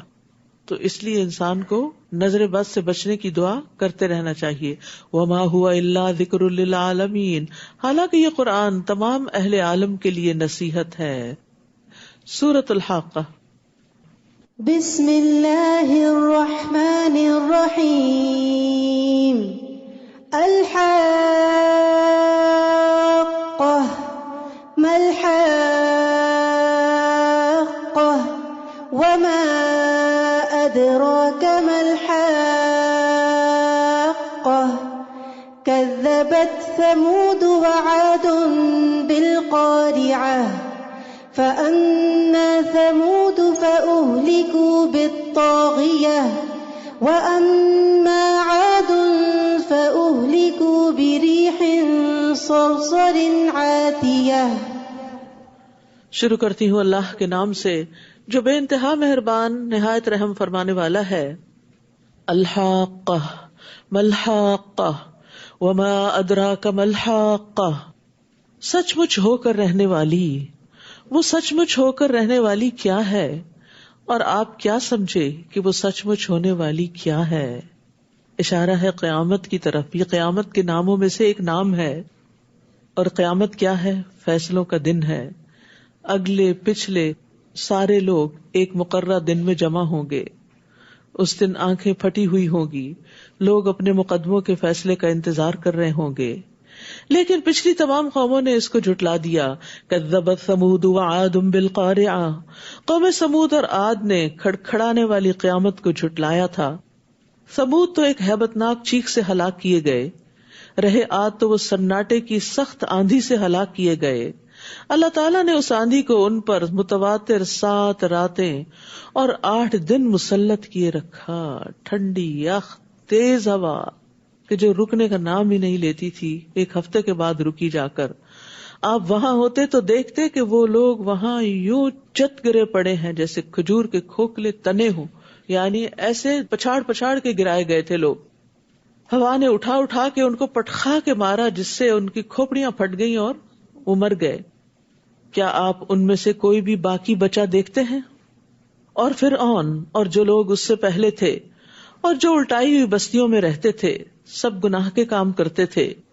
ان سب نے اپنے رب کے رسول کی نافرمانی کی تو اللہ نے بھی انہیں بڑی سختی سے پکڑا. جب پانی کا طوفان حد سے بڑھا تو ہم نے ہی تمہیں کشتی میں سوار کر دیا تھا تاکہ ہم اسے تمہارے لیے ایک یادگار بنا دیں, اور یاد رکھنے والے کان اس کی یاد کو محفوظ رکھیں. کان علم کا دروازہ ہے. جس طرح دل کی صفت ہے نا کہ وہ معلومات کو اپنے اندر محفوظ کر لیتا ہے, تو اسی طرح کانوں کو بھی اس صفت سے متصف کیا گیا ہے. اذن واعیہ، قلب واعن، عربی میں کہا جاتا ہے قلب واعن و اذن واعیہ، یاد رکھنے والا دل اور یاد رکھنے والا کان، کیونکہ کان کا براہ راست تعلق دل کے ساتھ ہے. علم کان کے ذریعے دل تک پہنچتا ہے اور یہ اس کا نمائندہ ہے جو اس تک اس کو پہنچاتا ہے، اور زبان پھر دل کی نمائندگی کرتی ہے. منہ سے انسان پھر وہ بولتا ہے جو ہمارے دل کے اندر ہوتا ہے. تو اگر آپ کان سے اچھی باتیں اندر لے جاتے ہیں تو زبان سے اچھی باتیں نکالتے ہیں. ان پٹ اور آؤٹ پٹ جو ڈالیں گے وہی نکلے گا. تو اس کے لیے بڑا ضروری ہے کہ انسان اپنی کمپنی کو اچھا رکھے. ایسے لوگوں کے بیچ میں نہ بیٹھے یا کم سے کم بیٹھے جو غیبت، چغلی اور دوسروں کی برائیاں کرتے رہتے ہیں، کیونکہ اس سے آپ کے دل بھی ان کے بارے میں برے ہوں گے اور دل میں پھر برے خیالات جائیں گے، اور جہاں آپ کو موقع ملے گا وہ آپ کی پچھلی معلومات آپ کے منہ سے پھر غیبت بن کے نکلیں گی. فَإِذَا نُفِخَ فِي الصُّورِ نَفْخَةٌ وَاحِدَةٌ، پھر جب سور میں ایک دفعہ پھونک مار دی جائے گی اور زمین اور پہاڑوں کو اٹھا کر ایک ہی چوٹ میں ریزہ ریزہ کر دیا جائے گا. فَيَوْمَئِذٍ وَقَعَتِ الْوَاقِعَةُ، تو اس دن ہونے والا واقعہ پیش آ جائے گا اور آسمان پھٹ جائے گا اور اس دن اس کی بندش ڈھیلی پڑ جائے گی اور فرشتے اس کے کناروں پر ہوں گے، اور اس دن 8 فرشتے آپ کے رب کے عرش کو اپنے اوپر اٹھائے ہوئے ہوں گے. حاملین عرش کی تعداد یہاں پر 8 بتائی گئی ہے. بہت قوی ہے، یعنی کہ فرشتوں میں سے بھی بہت ہیوج جائنٹ فرشتے ہیں، لیکن ان کے بارے میں آتا ہے کہ وہ آپس میں ایک دوسرے کو اچھی اور نرم آواز کے ساتھ جواب دیتے ہیں. یعنی جب آپس میں بات کرتے ہیں تو نرمی سے بات کرتے ہیں. سبحان اللہ، یہ ہوتا ہے اخلاق، کہ آپ کو اللہ سبحانہ وتعالیٰ جتنی بھی بلندی دے دے، جتنا بھی بڑا کام لے، عرش کو اٹھانا کوئی معمولی کام ہے؟ ہم تو سوچ بھی نہیں سکتے. تو اللہ نے ان کو اتنی اہم، اتنی بہترین، اتنی خوبصورت ڈیوٹی پر جما رکھا ہے، لیکن اس کے باوجود وہ اتنے ہمبل ہیں. وہ کہتے ہیں کہ اللہ تیری عبادت کا حق ادا نہ ہوا. 4 کہتے ہیں سبحانک و بحمدک علی حلمک بعد علمک، اور 4 کہتے ہیں سبحانک و بحمدک علی عفوک بعد قدرتک. پاک ہے تو اور اس بات پر تیری حمد کہ تو اپنے قادر ہونے کے بعد درگزر سے کام لیتا ہے. اور یہ فرشتے مومنوں کے لیے دعائیں بھی کرتے رہتے ہیں، زمین والوں کے لیے استغفار کرتے رہتے ہیں. عرش کا بھی ثبوت ملتا ہے اس آیت سے. قیامت کے دن عرش کے نیچے ہی فیصلے ہوں گے. نبی صلی اللہ علیہ وسلم عرش کے نیچے سجدہ کریں گے اور آپ سے کہا جائے گا کہ آپ اپنا سر اٹھائیں، شفاعت کریں، آپ کی شفاعت قبول کی جائے گی، مانگے آپ کو دیا جائے گا. قیامت کے دن موسیٰ علیہ السلام عرش کے پائے کو تھامے ہوئے ہوں گے. قیامت کے دن عرش کا سایہ پانے والے اعمال کا بھی لحاظ رکھنا چاہیے اور کرتے رہنا چاہیے، کیونکہ اس دن اللہ کے سائے کے سوا کوئی سایہ نہ ہوگا. اور 7 لوگ جن کا ذکر بار بار کیا جا چکا ہے وہ آپ دہرا لیجئے، لیکن ایک اہم بات مزید یاد رکھیے کہ کسی تنگ دست کو مہلت دینا، یعنی جو شخص اپنے مقروض کو مہلت دیتا ہے یا معاف کر دیتا ہے، وہ قیامت کے دن عرش کے سائے میں ہوگا. یعنی اس کا بدلہ اللہ تعالیٰ اس کو اتنے بہترین طریقے سے دیں گے. کیونکہ بعض اوقات کوئی قرض لے لیتا اور ہمیں پتہ بھی ہوتا ہے وہ ضرورت مند ہے، وہ نہیں ادا کر پاتا، لیکن ہم اس کو چھوڑتے نہیں، معاف نہیں کرتے. ہاں یہ الگ بات ہے کہ کوئی جان بوجھ کے آپ کو نہ دے تو وہ اور بات ہے، لیکن یہاں تنگ دست کی بات ہوئی. ٹھیک ہے، اس دن تم اللہ کے حضور پیش کیے جاؤ گے اور تمہارا کوئی راز چھپا نہ رہے گا. دنیا کے سارے سیکرٹس اوپن ہو جائیں گے، کچھ بھی نہیں چھپا سکو گے. تو جو کام انسان چھپ چھپ کے دنیا میں کرتا ہے، دوسروں سے بچ بچ کے، چوری چوری، وہ سب سامنے آ جائے گا. فَأَمَّا مَنْ أُوتِيَ كِتَابَهُ بِيَمِينِهِ فَيَقُولُ هَاؤُمُ اقْرَءُوا كِتَابِيَهْ، پھر جس شخص کو اس کا نامہ اعمال اس کے دائیں ہاتھ میں دیا جائے گا وہ کہے گا یہ لو میرا اعمال نامہ پڑھ لو. یعنی کچھ لوگ ہوں گے جو چھپا کے غلط کام کر رہے ہیں، ان کا بھی سامنے آ جائے گا، اور جنہوں نے نیک کام کیے ہوں گے وہ تو خود نکال کے دکھا دیں گے، کیونکہ انہوں نے اکیلے میں، تنہائی میں، سب کے سامنے اچھا ہی کیا تھا. تو ان کو اپنی بک آف ڈیڈ دکھانے میں کوئی ڈر، شرمندگی نہیں ہوگی، بلکہ وہ خوش ہو رہے ہوں گے. خوشی کا ایک جیسچر ہوگا کہ ہاؤ مقرؤ کتابی، آؤ میری کتاب پڑھو. ہمیں سوچنا چاہیے کیا آج ہم اپنے اعمال نامے کے بارے میں یہ کہہ سکتے ہیں کہ کسی کو کہیں یہ لو پڑھو میری کتاب؟ صرف ایک دن کے سارے کام لکھ کے کسی کے سامنے رکھیں. کیا کوالٹی ہے ان کی، اور کن کاموں میں ہم لگے ہوئے ہیں، اور ہماری باتیں کیا ہیں. خاص طور پر وہ باتیں جو ہم اپنے کلوز گھر والوں سے کرتے ہیں، فیملی ممبر سے کرتے ہیں، جو ہمارے دل کے خیالات ہوتے ہیں، کیا ہم ان کو دوسروں کے سامنے رکھ سکتے ہیں؟ تو زندگی ایسے ہی گزارنی چاہیے. اللہ ہمیں توفیق دے کہ ہمارے ظاہر و باطن میں کوئی فرق نہ رہے اور ہم تنہائی میں بھی اچھے ہوں اور سب کے سامنے بھی اچھے ہوں. مومن کہے گا انی ظننت انی ملاق حسابیا، مجھے یقین تھا کہ مجھے اپنا حساب ملنے والا ہے، مجھے یقین تھا یہ نامہ اعمال سامنے آنے والا ہے. تو عقل مند انسان جو ہے وہ یوم حساب سے بے خوف نہیں ہوتا، اعمال ناموں کے ملنے سے بے خوف نہیں ہوتا. اور جیسے جیسے انسان کے اندر ایمان بڑھتا ہے، اس کا مرتبہ بلند ہوتا ہے، اسے اپنے نفس کی کوتاہیاں بہت محسوس ہونے لگتی، اس کو اپنی غلطیاں بہت نظر آنے لگتی ہیں. تو عقل مند کے لیے تو اتنا خوف بھی کافی ہے جو اس کو عمل پہ آمادہ کر دے، اپنی اصلاح پہ آمادہ کر دے. فَهُوَ فِي عِيشَةٍ رَاضِيَةٍ فِي جَنَّةٍ عَالِيَةٍ، پس وہ دل پسند عیش میں ہوگا، عالی مقام جنت میں ہوگا جس کے پھلوں کے گچھے جھک رہے ہوں گے. انہیں کہا جائے گا گزشتہ ایام میں جو عمل تم کر چکے ہو اس کے بدلے اب مزے سے کھاؤ پیو، جو تم کر چکے ہو اس کے بدلے میں. تو اپنے ہی اعمال ہوں گے جو وہاں پر نعمتوں کی شکل میں سامنے آئیں گے. مگر جسے نامہ اعمال اس کے بائیں ہاتھ میں دیا جائے گا وہ کہے گا کاش مجھے میرا نامہ اعمال دیا ہی نہ جاتا اور مجھے یہ معلوم ہی نہ ہوتا کہ میرا حساب کیا ہے. کاش موت ہی فیصلہ چکا دیتی، میرا مال بھی میرے کسی کام نہ آیا. میں ساری زندگی مال کے پیچھے بھاگتا رہا، آج میرا مال میرے کام نہیں آیا اور میری حکومت بھی برباد ہو گئی. حکم ہوگا اسے پکڑ لو اور گردن میں توق پہنا دو. یعنی دنیا کی وہ ساری جاہ اور منصب اور وہ تمام چیزیں، عہدے اور نام اور بڑی بڑی شخصیتیں وہاں کسی کام نہیں آئیں گی. پھر اسے جہنم میں جھونک دو، پھر اسے 70 گز لمبی زنجیر میں جکڑ دو. استغفر اللہ. یعنی جہنم کی آگ اور اوپر سے زنجیروں میں باندھا ہوا انسان کہ ہل بھی نہ سکے. اب دیکھیے کہ کبھی آپ کو ہاسپٹل میں کوئی تھوڑا ٹائم گزارنے کا موقع ملا ہو، یا جیسے بچوں کی ڈیلیوری کے بعد کہتے ہیں کہ ابھی زیادہ ادھر ادھر نہ لیا، تو آپ دیکھیں کہ چند گھنٹے بھی صرف ایک پوزیشن پہ لیٹنا پڑے تو ایسا لگتا ہے جیسے کسی نے باندھ دیا ہے، جکڑ دیا ہے. اور انسان کہتا ہے جلد مجھ سے یہ پابندی ختم ہو کہ میں اپنی سائڈ بدلوں. تو کہاں وہ جہنم میں زنجیروں سے بندھے ہوئے اور وہ بھی آگ کے اندر. اللہ تعالیٰ ہم سب کو محفوظ رکھے. قصور کیا تھا؟ اب غلطیاں دیکھیے. انہ کان لا یؤمن باللہ العظیم. نمبر 1، یہ اللہ بزرگ و برتر پر ایمان نہیں لاتا تھا، تو ایک تو کافر کی سزا ہو گئی جو مانتا ہی نہیں. دوسرے، ولا یحض علی طعام المسکین، اور مسکین کو کھانا کھلانے کی ترغیب نہیں دیتا تھا. تو ایمان اور کھانا کھلانے کے درمیان ایک تعلق ہے. ابو درداء اپنی بیوی کو مساکین کی وجہ سے زیادہ شوربہ بنانے کی ترغیب دیتے تھے. وہ کہتے تھے ہم نے ایمان لا کر آدھی زنجیر اتار پھینکی ہے، کیا ہم باقی کی آدھی بھی نہ اتار پھینکیں؟ یعنی ضرورت مندوں کو کھانا کھلا کر. وہ مومن نہیں جو خود پیٹ بھر کے کھائے اور اس کا ہمسایہ بھوکا رہے. ام بجید کہتی ہیں ایک مرتبہ میں نے عرض کیا یا رسول اللہ کی قسم بعض اوقات کوئی مسکین میرے دروازے پہ آ کے کھڑا ہو جاتا ہے اور مجھے شرم آتی ہے کہ میرے گھر میں میرے پاس کچھ بھی نہیں جو میں اسے دے سکوں. تو رسول اللہ صلی اللہ علیہ وسلم نے فرمایا اس کے ہاتھ پہ کچھ نہ کچھ ضرور رکھ دو، اگرچہ جلا ہوا کھر ہی کیوں نہ.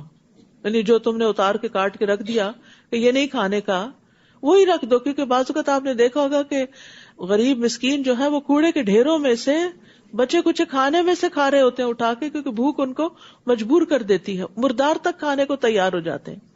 نبی صلی اللہ علیہ وسلم نے فرمایا بے شک یہ مال و دولت بھی ایک خوشگوار سبزہ ہے. یعنی جیسے گرینری سے انسان کا دل خوش ہوتا ہے، مال و دولت پا کر بھی انسان خوش ہوتا ہے. اور مسلمان کا وہ مال کتنا عمدہ ہے جس سے وہ مسکین، یتیم اور مسافر کو دے. مسکین پہ دروازہ بند کرنے پر اللہ کی رحمت کا دروازہ بند ہوتا ہے. ابو شماخ ازدی اپنے چچا کے بیٹے سے روایت کرتے ہیں جو اصحاب النبی صلی اللہ علیہ وسلم میں سے تھے کہ وہ معاویہ کے پاس داخل ہوئے، پھر کہا میں نے رسول اللہ صلی اللہ علیہ وسلم کو فرماتے ہوئے سنا جو مسلمانوں کے امور کا ذمہ دار بنے پھر وہ اپنا دروازہ مسکینوں، مظلوموں اور ضرورت مندوں کے سامنے بند کر لے تو اللہ تبارک و تعالیٰ بھی اپنی رحمت کے دروازے اس کی ضرورت اور اس کے فقر کے سامنے بند کر دے گا، خاص طور پر مجبوری کی حالت میں جب وہ سب سے زیادہ اس کا ضرورت مند ہوگا. تو اگر ہم چاہتے ہیں کہ ہمارے لیے رحمت کے دروازے کھلیں تو ہمیں اپنے دل، اپنے دروازے خیر کے کاموں کے لیے کھول دینے چاہیے. لہٰذا آج اس کا کوئی غمخوار دوست نہ ہوگا، کیونکہ خود غرض لوگوں کا کوئی دوست نہیں ہوتا. وہ صرف اپنے مزوں میں جیتے ہیں، صرف اپنا فائدہ سوچتے ہیں، وہ دوسروں کے لیے کچھ نہیں کرتے، لہٰذا ان کو بھی کوئی کام نہیں آئے گا. اور زخموں کے دھوون کے سوا اسے کچھ کھانے کو بھی نہیں ملے گا. استغفر اللہ.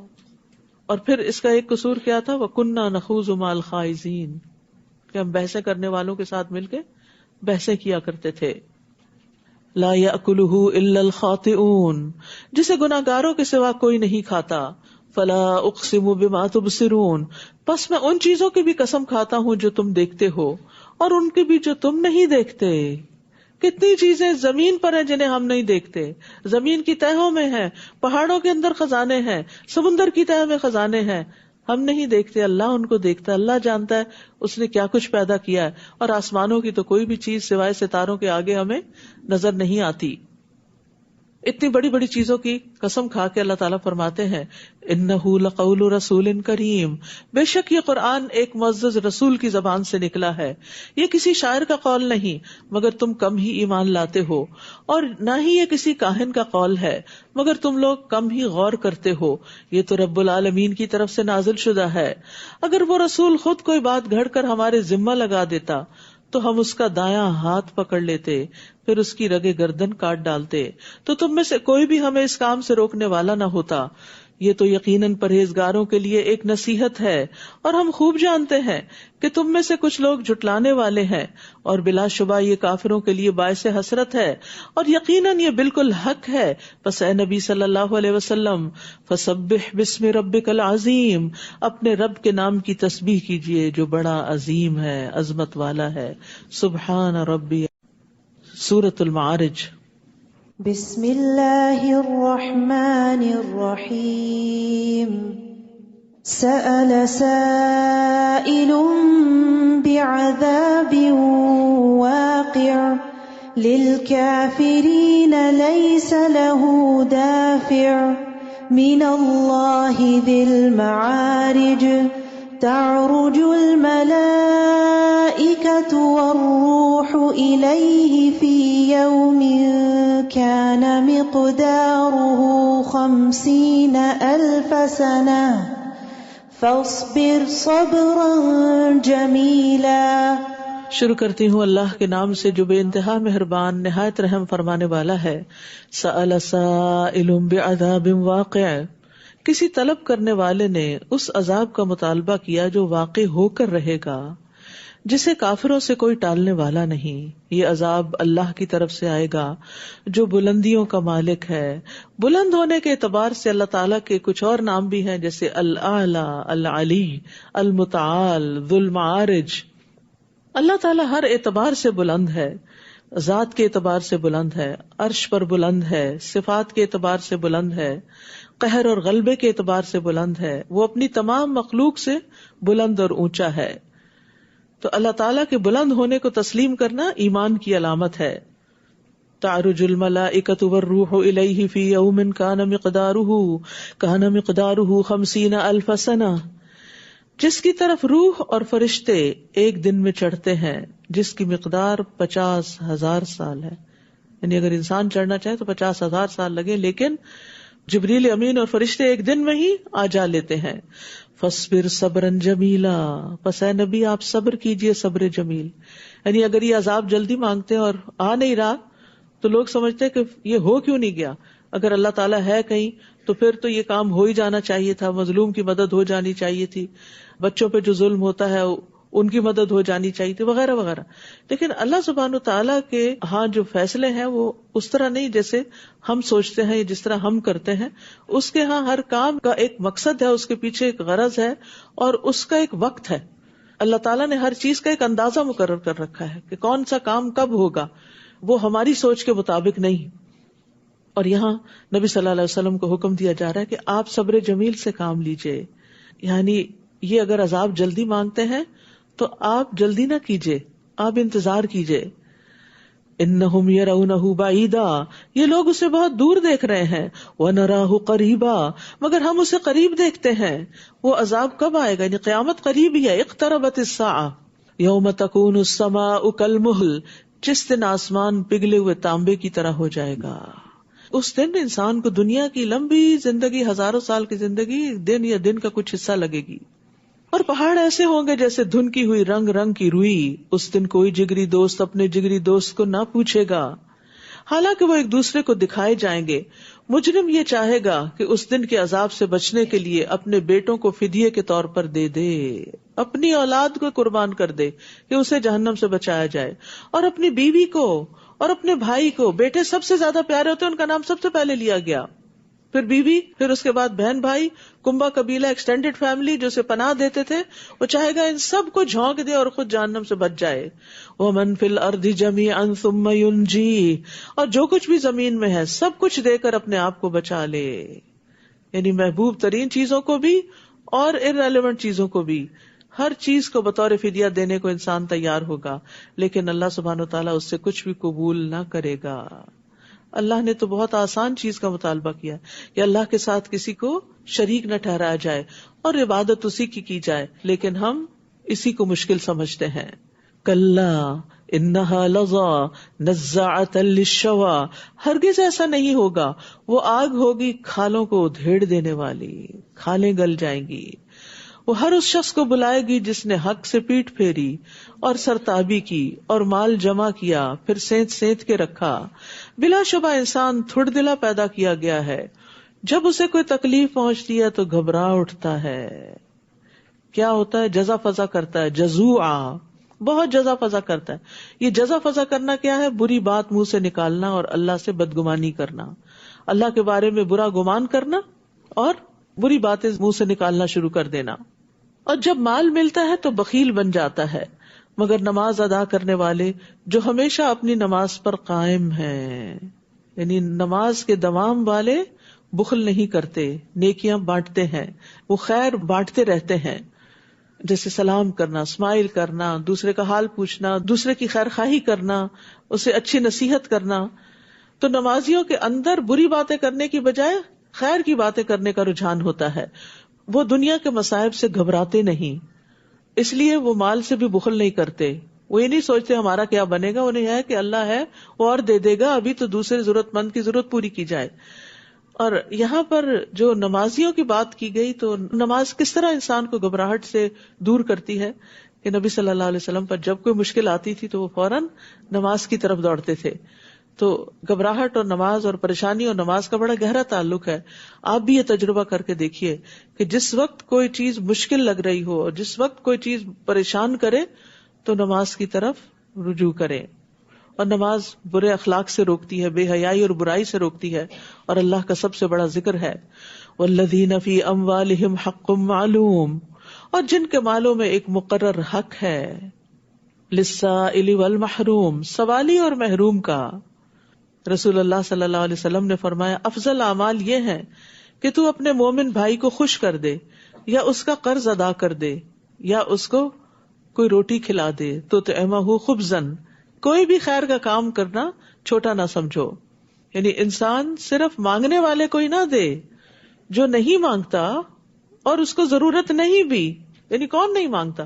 بعض اوقات وہ نہیں مانگتے جن کے اندر ایک خودداری ہوتی ہے، اور بعض اوقات وہ نہیں مانگتے جس کے پاس اپنا بہت کچھ ہوتا ہے. لیکن جو خیر کرنے والا ہوتا ہے وہ صرف اس کو نہیں دیتا کہ جو مانگ رہا ہوتا ہے، اس کو بھی دیتا ہے جو نہ مانگے. یہ اعلیٰ اخلاق ہوتا ہے. اور جو قیامت کے دن کی تصدیق کرتے ہیں اور جو اپنے رب کے عذاب سے ڈرتے رہتے ہیں، کیونکہ ان کے رب کا عذاب بے خوف رکھنے والی چیز نہیں. اور جو اپنی شرمگاہوں کی حفاظت کرتے ہیں سوائے اپنی بیویوں یا مملوکہ عورتوں کے کہ ان کے بارے میں انہیں کوئی ملامت نہیں، البتہ ان کے علاوہ جو کوئی اور راہ چاہیں تو ایسے ہی لوگ حد سے تجاوز کرنے والے ہیں. اور جو اپنی امانتوں اور اپنے عہد کا پاس رکھتے ہیں اور جو اپنی شہادتوں پر راست بازی سے قائم رہتے ہیں، اور وہ جو اپنی نمازوں کی حفاظت کرتے ہیں. والذین هم علی صلاتهم یحافظون، دوام سے آغاز کیا گیا اور محافظت سے اختتام کیا گیا. تکرار کے ساتھ نماز کا ذکر کیا گیا، یعنی حفاظت میں وہ ساری چیزیں آ جاتی ہیں کہ ان کا خیال رکھا جائے جن کے بغیر نماز ہوتی نہیں. جیسے نمازوں کے اوقات کا خیال رکھتے ہیں، نماز کا وقت اگر ہوا ہی نہیں تو آپ نماز کیسے پڑھ سکتے ہیں. پھر اسی طرح نماز کے فرائض اور واجبات کا خیال رکھتے ہیں، نماز کے وقت سوئے نہیں رہتے. اولئک فی جنات مکرمون، یہی لوگ عزت و احترام کے ساتھ جنتوں میں رہیں گے. ان کافروں کو کیا ہو گیا ہے کہ یہ آپ کی طرف دوڑے آ رہے ہیں دائیں سے اور بائیں سے، گروہ در گروہ. کیا ان میں سے ہر ایک یہ طمع رکھتا ہے کہ اسے نعمتوں والی جنت میں داخل کر دیا جائے گا؟ کلا، ہرگز نہیں، ایسا نہیں ہوگا. ہم نے انہیں اس چیز سے پیدا کیا جسے وہ خود بھی جانتے ہیں. سو میں مشرقوں اور مغربوں کے مالک کی قسم کھا کر کہتا ہوں کہ ہم یقیناً اس بات پر قادر ہیں کہ ان کے بدلے ان سے بہتر مخلوق لے آئیں، اور کوئی ہم سے بازی لے جانے والا نہیں ہے. لہٰذا انہیں اپنی بیہودہ باتوں اور کھیل کود میں پڑا رہنے دیجیے یہاں تک کہ وہ دن دیکھ لیں جس کا ان سے وعدہ کیا جاتا ہے، جس دن وہ اپنی قبروں سے نکل کر اسی طرح دوڑے جا رہے ہوں گے جیسے اپنے بتوں کے آستانوں کی طرف دوڑ رہے ہوں. ان کی نگاہیں جھکی ہوئی ہوگی، ذلت ان پر چھا رہی ہوگی. یہی وہ دن ہے جس کا ان سے وعدہ کیا جاتا تھا. ہمیں بھی قیامت کے دن کی رسوائی سے بچنے کی دعا مانگنی چاہیے. ابراہیم علیہ السلام نے کہا تھا وَلَا تُخْزِنِي يَوْمَ يُبْعَثُونَ، کہ اے اللہ مجھے اس دن رسوا نہ کرنا جب حساب کے لیے سب جمع کیے جائیں گے، یعنی ہمارے عیبوں پہ پردہ ہی ڈال دینا. تو آخرت کی عافیت کی دعا بھی کرنی چاہیے. اللہم انی اسألک العافیۃ فی الدنیا والآخرہ. سورۃ نوح. بسم اللہ الرحمن الرحیم.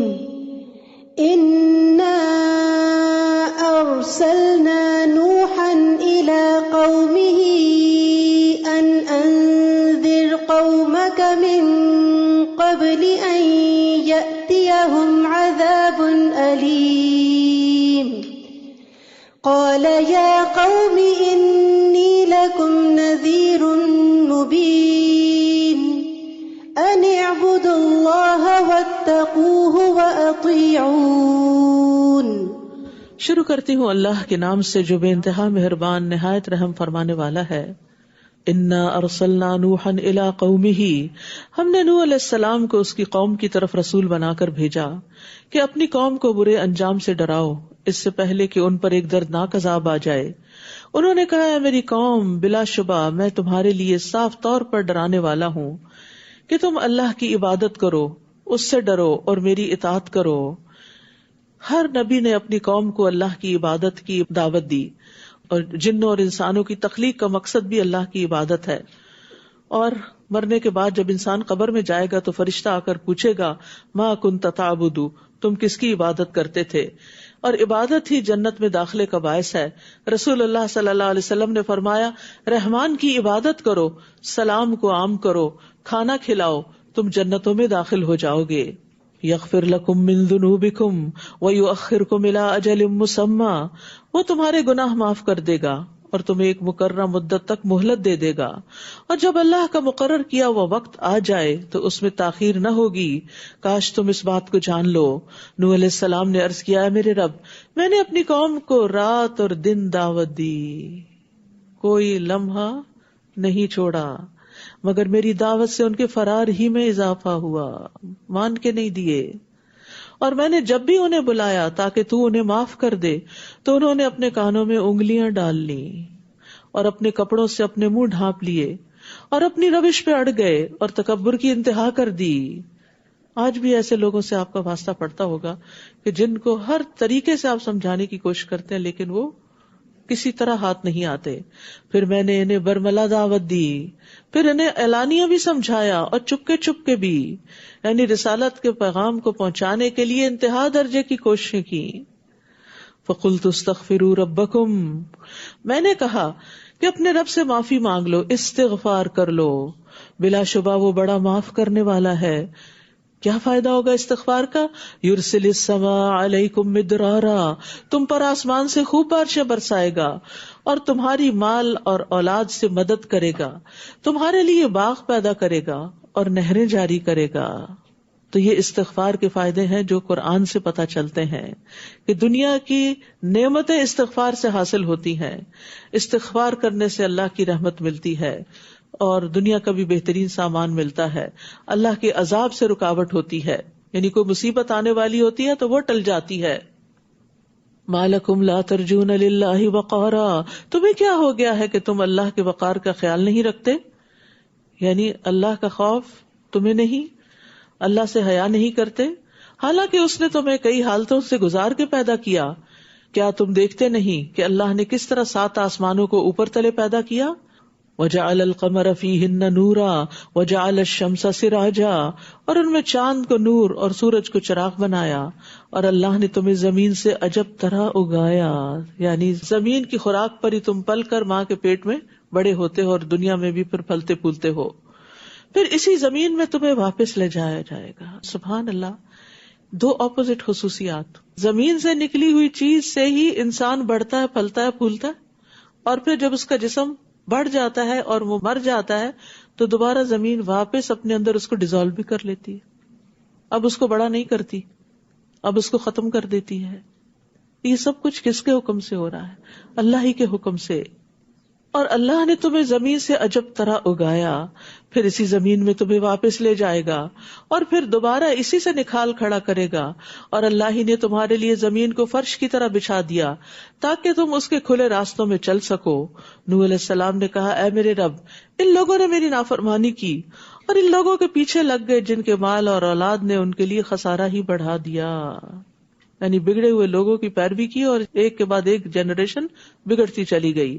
وَمَكَرُوا مَكْرًا كُبَّارًا، اور ان لوگوں نے بڑے بڑے مکر و فریب کیے اور کہا اپنے الہوں کو کبھی نہ چھوڑنا، نہ ود کو، نہ سوا کو، نہ یغوس کو، نہ یعوق کو اور نہ نصر کو، یہ ان کے بڑے بتوں کے نام تھے، اور اصل میں یہ بڑے بزرگ تھے، بڑی بڑی شخصیات تھیں جن کے مرنے کے بعد انہوں نے ان کی تصویریں اور بت بنا لیے، اور پھر یہ کہہ کے کہ یہ ہمیں اللہ کی یاد دلاتے ہیں، اور کچھ عرصے کے بعد جب وہ جنریشن ختم ہوئی تو اگلی جنریشن نے ڈائریکٹ انہی کی پوجا شروع کر دی، اور یہاں سے بت پرستی کا آغاز ہوا، اور انہوں نے بہت سے لوگوں کو گمراہ کر دیا ہے۔ تو اب تو بھی ان ظالموں کی گمراہی میں ہی اضافہ کر دے۔ مما خطیئاتہم اغرقوا فادخلوا نارا، چنانچہ وہ لوگ اپنے گناہوں کی پاداش میں غرق کیے گئے تھے اور جہنم میں داخل کر دیے گئے۔ اغرقوا ادخلوا دونوں مجہول کے صیغے ہیں، تو یہ کون سی آگ ہے؟ سمندر میں یا پانی میں تو آگ نہیں ہوتی۔ آل فرعون کو سمندر میں ڈبویا گیا، ان کے لیے بھی آگ کی بات کی گئی، اور قوم نوح کو پانی میں ڈبویا گیا اور یہاں بھی آگ کی بات کی گئی۔ تو جو عالم برزخ ہے وہ دنیا کی زندگی سے بالکل مختلف ہے، اور برزخ کی زندگی میں نعمتیں بھی ہیں اور آگ بھی ہے، عذاب بھی ہے۔ پھر انہوں نے اپنے لیے اللہ سے بچانے والا کوئی مددگار نہ پایا، اور نوح نے کہا، اے میرے رب، کافروں میں سے کوئی بھی زمین پر بسنے والا نہ چھوڑ، اگر تو نے انہیں چھوڑ دیا تو وہ تیرے بندوں کو گمراہ کر دیں گے، اور ان سے جو اولاد ہوگی وہ بھی بد کردار اور سخت کافر ہی ہوگی۔ رب اغفر لی ولوالدی ولمن دخل بیتی مؤمنا وللمؤمنین والمؤمنات ولا تزد الظالمین الا تبارا، اے میرے رب، مجھے، میرے والدین کو اور ہر اس شخص کو جو میرے گھر میں مومن کی حیثیت سے داخل ہو، اور سب مومن مردوں اور عورتوں کو معاف کر دے، اور ظالموں کے لیے اور زیادہ ہلاکت بڑھا دے۔ تو یہاں سے دعا کرنے کا طریقہ بھی پتہ چل رہا ہے، اور وہ کیا کہ انسان پہلے اپنے لیے دعا کرے، پھر جو قریب ترین ہے، جن کا احسان سب سے زیادہ ہے ہم پر، والدین کے لیے، اور پھر اس کے بعد جو بھی مومن ہیں ان سب کے لیے۔ نبی صلی اللہ علیہ وسلم جب کسی کے لیے دعا کرنے لگتے تو پہلے اپنے لیے کرتے تھے۔ سورۃ الجن۔ بسم اللہ الرحمن الرحیم۔ قل اوحی الی انہ استمع نفر من الجن فقالوا انا سمعنا قرآنا عجبا يهدي الى الرشد فآمنا به وَلَن نُشْرِكَ بِرَبِّنَا أَحَدًا۔ شروع کرتی ہوں اللہ کے نام سے جو بے انتہا مہربان نہایت رحم فرمانے والا ہے۔ قُلْ أُوحِيَ إِلَيَّ أَنَّهُ اسْتَمَعَ نَفَرٌ مِّنَ الْجِنِّ فَقَالُوا إِنَّا سَمِعْنَا قُرْآنًا عَجَبًا، آپ کہہ دیجئے مجھے وحی کی گئی ہے، یعنی وحی کے ذریعے بتایا گیا، آپ عالم الغیب نہیں تھے، کہ جنوں کے ایک گروہ نے اس قرآن کو غور سے سنا، پھر جا کر اپنی قوم سے کہا کہ ہم نے بڑا عجیب قرآن سنا ہے جو بھلائی کی راہ بتاتا ہے۔ سبحان اللہ، جنوں کو ایک سٹنگ میں پتا چل گیا کہ قرآن ہدایت کی طرف بلاتا ہے، سو ہم اس پر ایمان لے آئے، اور ہم آئندہ کبھی کسی کو اپنے رب کا شریک نہ ٹھہرائیں گے۔ یہ بھی پتا چل گیا کہ قرآن شرک سے روکتا ہے۔ تو جن ایمان لے آئے، لیکن اے اہل مکہ تم نقصان میں پڑ گئے، تم نے کفر کیا اور خسارہ اٹھایا۔ نبی صلی اللہ علیہ وسلم نے فرمایا آسمان و زمین کے درمیان جتنی چیزیں ہیں وہ سب جانتی ہیں کہ میں اللہ کا رسول ہوں، سوائے نافرمان جنوں اور انسانوں کے، وہ نہیں مانتے۔ اور ہمارے رب کی شان بڑی بلند ہے، اس نے کسی کو بیوی یا بیٹا نہیں بنایا، اور یہ کہ ہمارے نادان لوگ اللہ کے ذمے بہت سی جھوٹی باتیں لگاتے رہے ہیں، اور یہ کہ ہم نے تو یہ سمجھ رکھا تھا کہ انسان اور جن اللہ کے بارے میں کبھی جھوٹ بول نہیں سکتے، اور یہ کہ انسانوں میں سے کچھ لوگ جنوں کے کچھ لوگوں کی پناہ مانگا کرتے تھے، چنانچہ انہوں نے جنوں کے غرور کو اور زیادہ بڑھا دیا تھا، اور آج تک لوگ جنوں کی پناہ لیتے رہتے ہیں۔ حالانکہ جنوں سے بچنے کے لیے اگر کسی بھی جگہ پر انسان رکے، جنگل بیابان میں، تو یہ کلمہ پڑھ لے، اعوذ بکلمات اللہ التامات من شر ما خلق، تو کوئی چیز وہاں سے نکلنے تک اس کو نقصان نہیں دیتی۔ اسی طرح اللہ تعالیٰ کے اسماء حسنہ کی پناہ لینا، جیسے کعب الاحبار کہتے ہیں اگر میں چند کلمات نہ پڑھتا تو یہودی مجھے گدھا بنا دیتے۔ لوگوں نے پوچھا وہ کیا ہے، تو کعب نے کہا اعوذ بوجہ اللہ العظیم الذی لیس شیء اعظم منہ وبکلمات اللہ التامات، آخر تک۔ اور یہ کہ انسان بھی ایسا ہی خیال کرتے تھے جیسے تم کرتے ہو کہ اللہ کبھی کسی کو دوبارہ نہ اٹھائے گا، اور یہ کہ ہم نے آسمان کو ٹٹولا تو اسے سخت پہرہ داروں اور شہابوں سے بھرا ہوا پایا، اور یہ کہ ہم سننے کے لیے آسمان کے ٹھکانوں میں بیٹھا کرتے تھے، مگر اب جو سننے کو کان لگاتا ہے تو اپنے لیے ایک شہاب کو تاک لگائے ہوئے پاتا ہے، اور یہ کہ ہم یہ نہیں جان سکے کہ اہل زمین کے ساتھ کسی برے معاملے کا ارادہ کیا گیا ہے یا ان کا رب انہیں راہ راست پر لانا چاہتا ہے، اور یہ کہ ہم میں سے کچھ نیک لوگ ہیں اور کچھ اس سے کم درجے کے، ہم مختلف طریقوں میں بٹے ہوئے ہیں۔ یہ جنات کی کچھ تفصیلات یہاں سے ہمیں پتہ چلتی ہیں کہ وہ بھی مختلف طریقوں پہ چل رہے ہیں، اور یہ کہ ہمیں اس بات کا یقین ہو چکا ہے کہ ہم نہ تو اللہ کو زمین میں چھپ کر عاجز کر سکتے ہیں اور نہ ہی بھاگ کر اسے ہرا سکتے ہیں، اور یہ کہ جب ہم نے ہدایت کی بات سن لی تو ہم اس پر ایمان لے آئے۔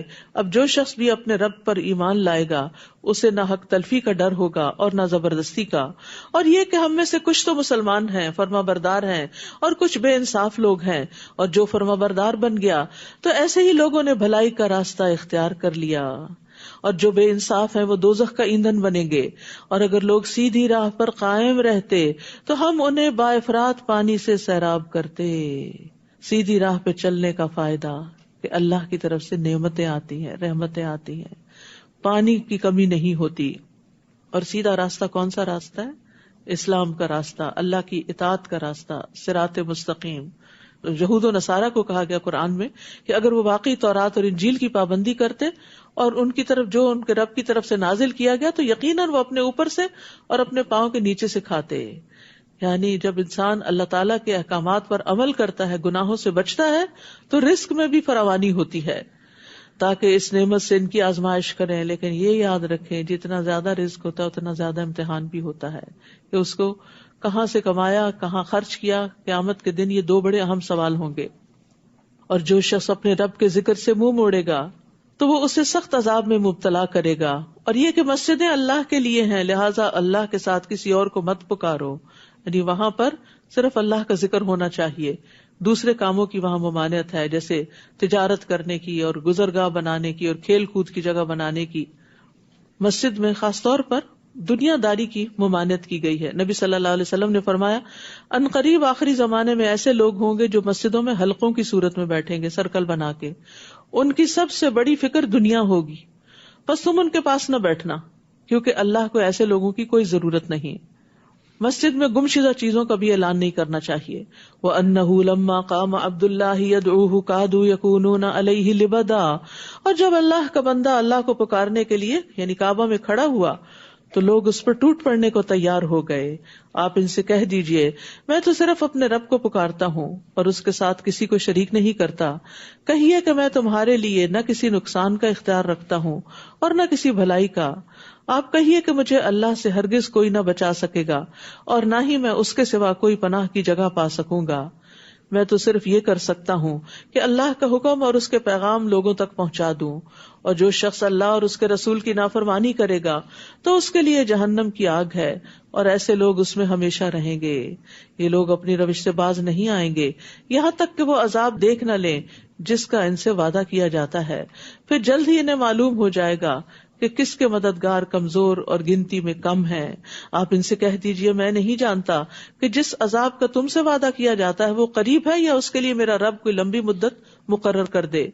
وہ غیب کا جاننے والا ہے اور اپنے غیب پر کسی کو آگاہ نہیں کرتا سوائے ایسے رسول کے جسے وہ کوئی غیب کی بات بتانا پسند کرے۔ یعنی پورے کا پورا غیب اللہ نے کسی کو بھی نہیں بتایا، جتنا جس نبی کو چاہا آگاہ کیا۔ تو جسے وہ کوئی غیب کی بات بتانا پسند کرے پھر وہ اس وحی کے آگے اور پیچھے محافظ لگا دیتا ہے تاکہ اسے معلوم ہو جائے کہ انہوں نے اپنے رب کے پیغامات پہنچا دیے اور اس نے ان تمام چیزوں کا احاطہ کر رکھا ہے جو ان کے پاس ہیں اور ہر چیز کو گن گن کر شمار کر رکھا ہے۔ سورۃ المزمل۔ بسم اللہ الرحمن الرحیم۔ یا ایہا المزمل قم اللیل الا قلیلا نصفہ او انقص منہ قلیلا او زد علیہ ورتل القرآن ترتیلا۔ شروع کرتی ہوں اللہ کے نام سے جو بے انتہا مہربان نہایت رحم فرمانے والا ہے۔ یا ایھا المزمل قم اللیل الا قلیلا، اے کپڑا اوڑھنے والے رات کا تھوڑا حصہ چھوڑ کر باقی رات نماز میں کھڑے رہا کیجیے۔ رات کا نصف حصہ یا اس سے کچھ کم کر لیجیے یا اس سے زیادہ کیجیے، اور قرآن کو خوب ٹھہر ٹھہر کر پڑھا کیجیے۔ یعنی قیام اللیل میں بھی قرآن کو ٹھہر ٹھہر کے پڑھنا چاہیے، بہت تیز نہیں پڑھنا چاہیے۔ ترتیل کی بات یہاں کی گئی ہے، اور ترتیل سے مراد ٹھہر ٹھہر کے، لمبا کر کے، حرکات کو نمایاں کر کے، حروف کو واضح کر کے پڑھنا ہے۔ کیونکہ ترتیل کے ساتھ جب قرآن کی تلاوت کی جاتی ہے تو یہ غور و فکر میں معاون و مددگار ہوتا ہے، اور تیز پڑھنے والا نہ خود سمجھتا کیا پڑھ رہا ہے اور نہ دوسرے کو سمجھ آتی کہ کیا پڑھا گیا۔ نبی صلی اللہ علیہ وسلم اپنی قرات میں ایک ایک حرف کو ٹھہر ٹھہر کر ادا کرتے تھے۔ جب رحمت والی آیت سے گزرتے تو رک کر رحمت کا سوال کرتے، اور جب عذاب والی آیت سے گزرتے تو عذاب سے پناہ مانگتے تھے۔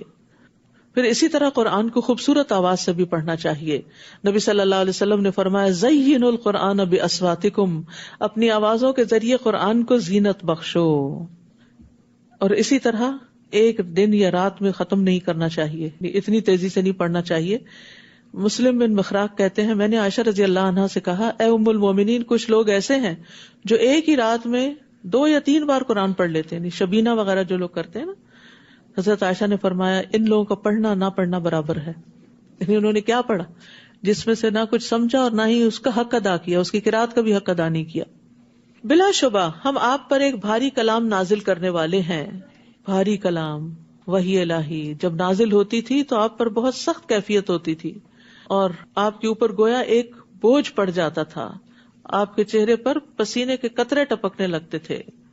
ان ناشئۃ اللیل ہی اشد وطئا واقوم قیلا، رات کا اٹھنا یقیناً نفس کو بہت کچلنے والا ہے، اور قرآن پڑھنے کے لیے زیادہ موزوں وقت ہے، یعنی دن کے مقابلے میں بھی رات کو پڑھنا اور نماز میں پڑھنا زیادہ بہتر ہے، کیونکہ وہ خاموشی کا وقت ہوتا ہے، توجہ جمع ہوتی ہے، سمجھنے کا وقت ہوتا ہے۔ دن کو کوئی آ رہا ہے، کوئی جا رہا ہے، کہیں شور ہے، کہیں کام کا وقت ہے، جلدی جلدی انسان کرتا ہے کہ میں نے اپنے جاب پہ جانا ہے، کام پہ جانا ہے، تو اس میں وہ تاثیر نہیں آتی جس طرح رات کے قیام میں قرآن کو سننے کی۔ اور اب قیام کی راتیں بھی آ رہی ہیں، ابھی تراویح بھی قیام اللیل ہی ہے، لیکن رات کے پچھلے پہر میں خاص طور پر اور زیادہ سکون ہو جاتا ہے۔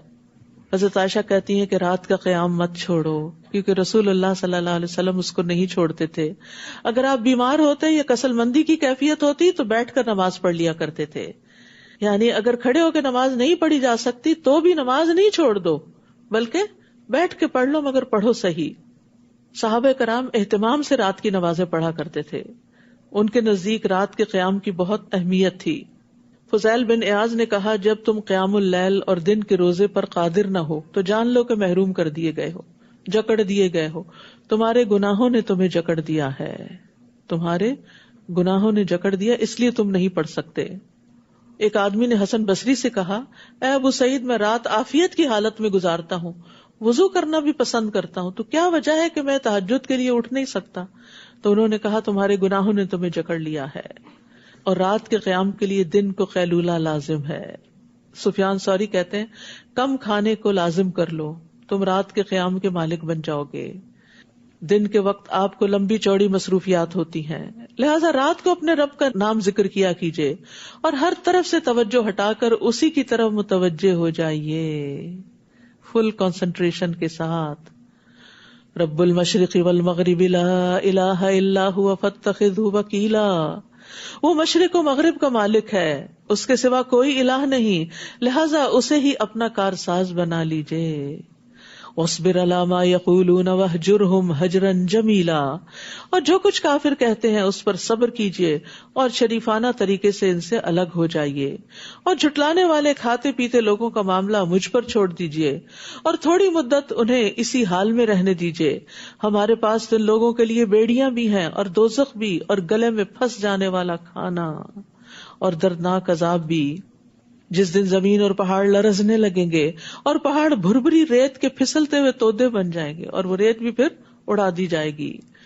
بلا شبہ ہم نے تمہارے پاس ایک رسول تم پر گواہ بنا کر بھیجا ہے، جیسے ہم نے فرعون کے پاس ایک رسول بھیجا تھا. کون؟ موسیٰ علیہ السلام. پھر فرعون نے رسول کی بات نہ مانی تو ہم نے اسے بڑی سختی کے ساتھ پکڑ لیا. اب اگر تم نے اس رسول کا انکار کر دیا تو اس دن کی سختی سے کیسے بچو گے جو بچوں کو بوڑھا کر دے گا، جس کی سختی سے آسمان پھٹ جائے گا. یہ اللہ کا وعدہ ہے جو پورا ہو کر رہے گا. ان هذه تذکرہ فمن شاء اتخذ الی ربہ سبیلا. یہ قرآن یقیناً ایک نصیحت ہے، اب جو چاہے وہ اپنے رب کی طرف جانے والی راہ اختیار کر لے. یہ قرآن انسان کو رب سے جوڑتا ہے، رب کی طرف لے جاتا ہے. اب جس کا جی چاہے اس سے مضبوط تعلق قائم کر لے.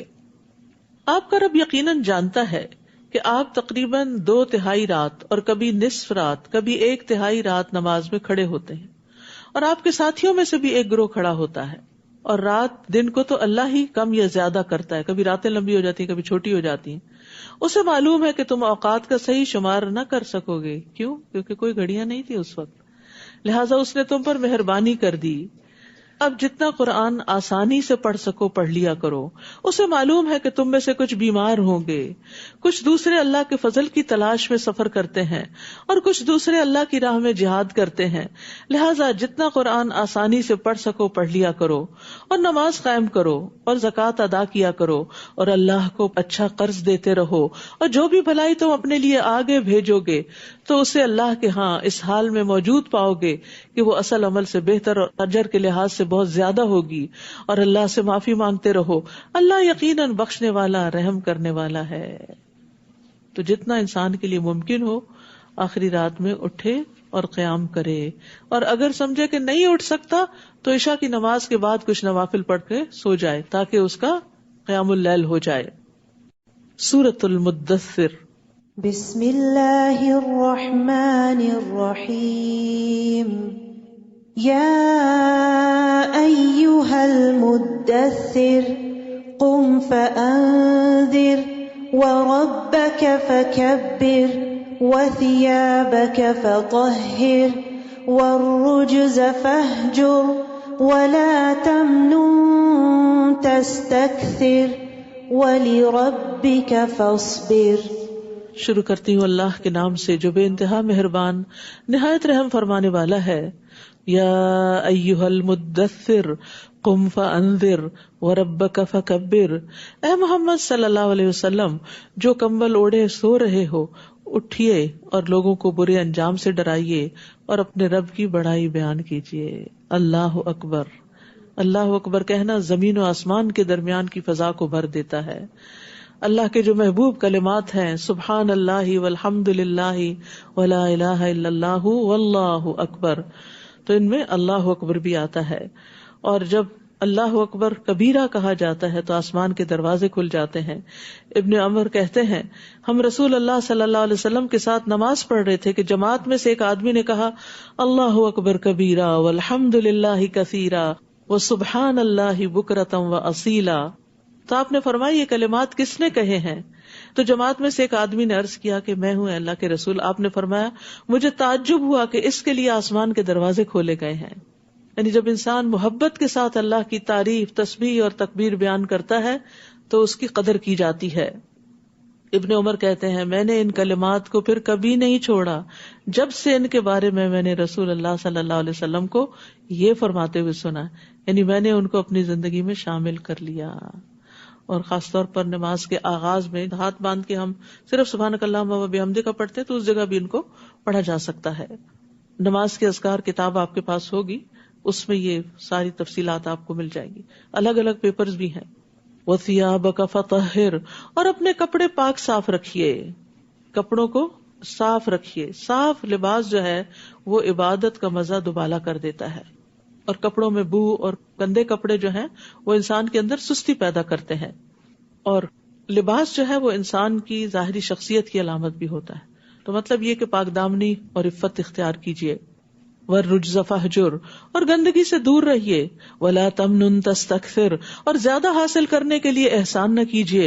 وَلِرَبِّكَ فَاصْبِرْ، اور اپنے رب کی خاطر صبر کیجیے. یعنی یہ پیغام آپ پہنچانے لگے، مشکلات آئیں گی لیکن صبر کرتے جائیے. حقیقت یہ ہے کہ دین کا کوئی بھی کام صبر کے بغیر نہیں ہو سکتا.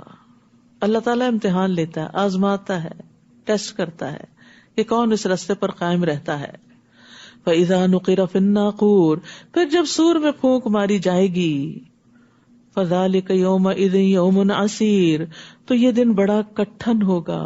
عَلَى الْكَافِرِينَ غَيْرُ يَسِيرٌ، کافروں کے لیے آسان نہ ہوگا. ذرنی ومن خلقت وحیدا، مجھے چھوڑ دیجیے اور اسے جسے میں نے اکیلا پیدا کیا. وجعلت له مالا ممدودا، اور اسے لمبا چوڑا مال عطا کیا. Detailed accounts.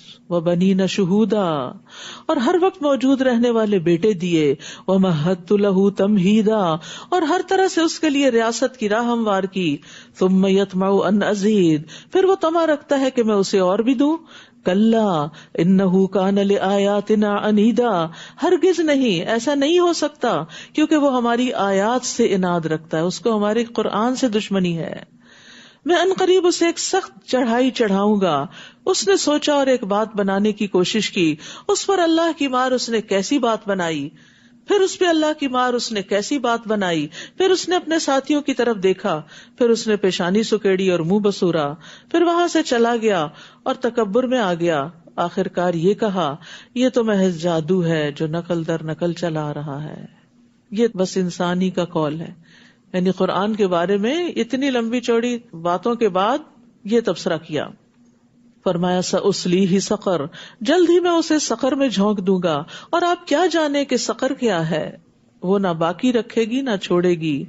کھال کو جھلس دینے والی، اس پر 19 فرشتے مقرر ہیں. ہم نے دوزخ کے محافظ فرشتوں ہی کو بنایا ہے، اور ان کی تعداد کو کافروں کے لیے آزمائش بنا دیا ہے، تاکہ اہل کتاب کو یقین آ جائے اور ایمانداروں کا ایمان زیادہ ہو، اور اہل کتاب اور ایماندار کسی شک میں نہ رہیں، اور تاکہ دل کے مریض اور کافر یہ کہیں کہ بھلا اللہ کا اس مثال سے کیا مطلب. اسی طرح اللہ جسے چاہے گمراہ کر دیتا ہے اور جسے چاہے ہدایت دیتا ہے، اور آپ کے رب کے لشکروں کو خود اس کے سوا کوئی اور نہیں جانتا. یہ دوزخ کا ذکر صرف اس لیے ہے کہ لوگوں کو نصیحت ہو. وما ہی الا ذکری للبشر کلا والقمر، مگر یہ لوگ ہرگز نصیحت قبول نہ کریں گے. قسم ہے چاند کی اور رات کی جب وہ جانے لگے اور صبح کی جب وہ روشن ہو جائے. دوزخ بھی بڑی چیزوں میں سے ایک ہے، یعنی جس طرح یہ بڑی بڑی نشانیاں دن اور رات، چاند، سورج وغیرہ، اسی طرح جہنم بھی بہت بڑی بلا ہے. وہ انسانوں کے لیے موجب خوف ہے، جو تم میں سے آگے بڑھنا چاہے یا پیچھے رہنا چاہے. ہر شخص اپنے اعمال کے بدلے گروی پڑا ہوا ہے، سوائے دائیں ہاتھ والوں کے. وہ جنتوں میں ہوں گے. مجرموں سے پوچھتے ہوں گے تمہیں کیا چیز دوزخ میں لے گئی. وہ کہیں گے ہم نماز ادا نہیں کرتے تھے. لم نک من المصلین. اللہ رحم کرے سب پر اور سب کو نمازی بنا دے. ولم نک نطعم المسکین، اور ہم مسکینوں کو کھانا نہیں کھلاتے تھے. وکننا نخوض مع الخائضین، اور ہم بحثیں کرنے والوں کے ساتھ مل کے بحثیں کرتے تھے. تو یاد رکھیے، جو نماز کو ضائع کر دے اور نیکی کے کام کو ضائع کر دے، پھر اس کے لیے جہنم ہی کافی ہے. نیکی میں کسی چیز کو حقیر نہیں سمجھنا چاہیے، خواہ تم کسی کو ایک رسی ہی دو یا جوتی کا تسمہ ہی دو، کیونکہ بعض اوقات اس کی وہی شدید ضرورت ہو سکتی ہے. ایک اور روایت میں آتا ہے کھجور کا ٹکڑا ہی کیوں نہ دو.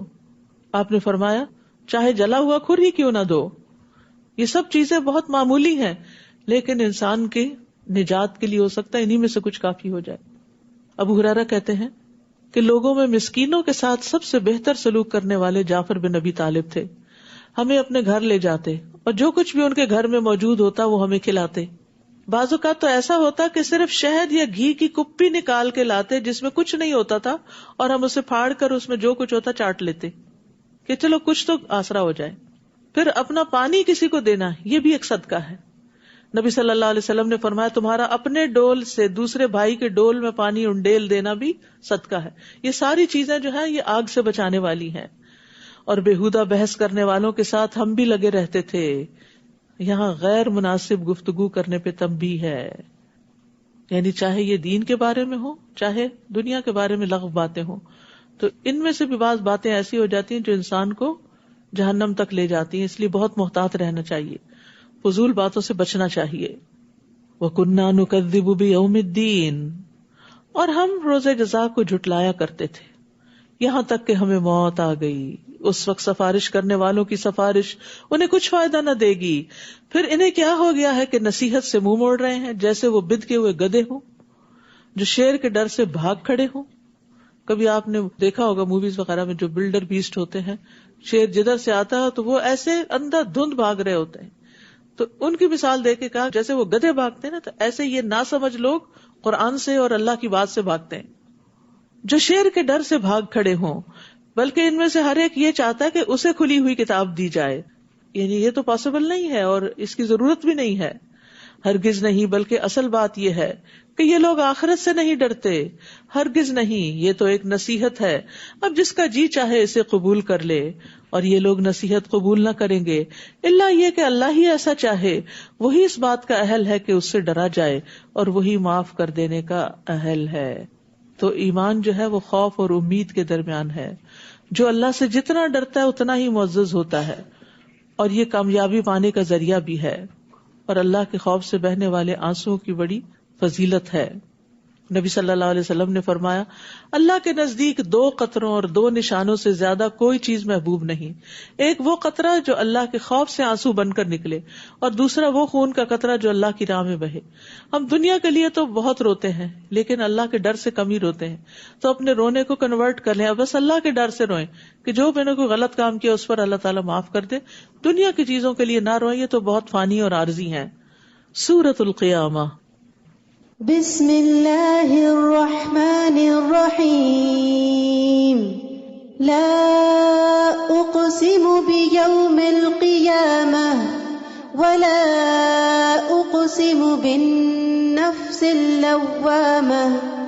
ایحسب الانسان ان لن نجمع عظامہ بلا قادرین علی ان نسوی بنانہ بل یرید الانسان لیفجر امامہ. شروع کرتی ہوں اللہ کے نام سے جو بے انتہا مہربان نہایت رحم فرمانے والا ہے. لا اقسم بیوم القیامہ ولا اقسم بالنفس اللوامہ. میں قیامت کے دن کی قسم کھاتا ہوں اور میں ملامت کرنے والے نفس کی قسم کھاتا ہوں. قسم کیوں کھاتے ہیں؟ اللہ تعالیٰ اس چیز کو دلیل بناتے ہیں، گواہ لاتے ہیں کہ انسان کے اندر جو نفس ہے ملامت کرنے والا، وہ بھی چاہتا ہے کہ کوئی بدلے کا دن ہو، اور قیامت تو ہے ہی بدلے کا دن. کیا انسان یہ سمجھتا ہے کہ ہم اس کی ہڈیاں اکٹھی نہ کر سکیں گے؟ یعنی اس لیے انکار کرتا ہے کہ قیامت نہیں آئے گی کیونکہ ہڈیاں جمع نہیں ہو سکیں گی. کیوں نہیں، ہم اس بات پر قادر ہیں کہ پھر سے اس کی انگلیوں کے پور پور تک درست بنا دیں. بلکہ انسان یہ چاہتا ہے کہ وہ اپنے آگے آنے والے دنوں میں نافرمانی کرتا رہے. پوچھتا ہے کہ قیامت کا دن کب ہوگا، تو اس کا جواب یہ ہے کہ جب آنکھیں چندھیا جائیں گی اور چاند گہنا جائے گا اور سورج اور چاند ملا دیے جائیں گے. اس دن انسان کہے گا کہاں بھاگ کر جاؤں. ہرگز نہیں، اسے کوئی پناہ کی جگہ نہ ملے گی.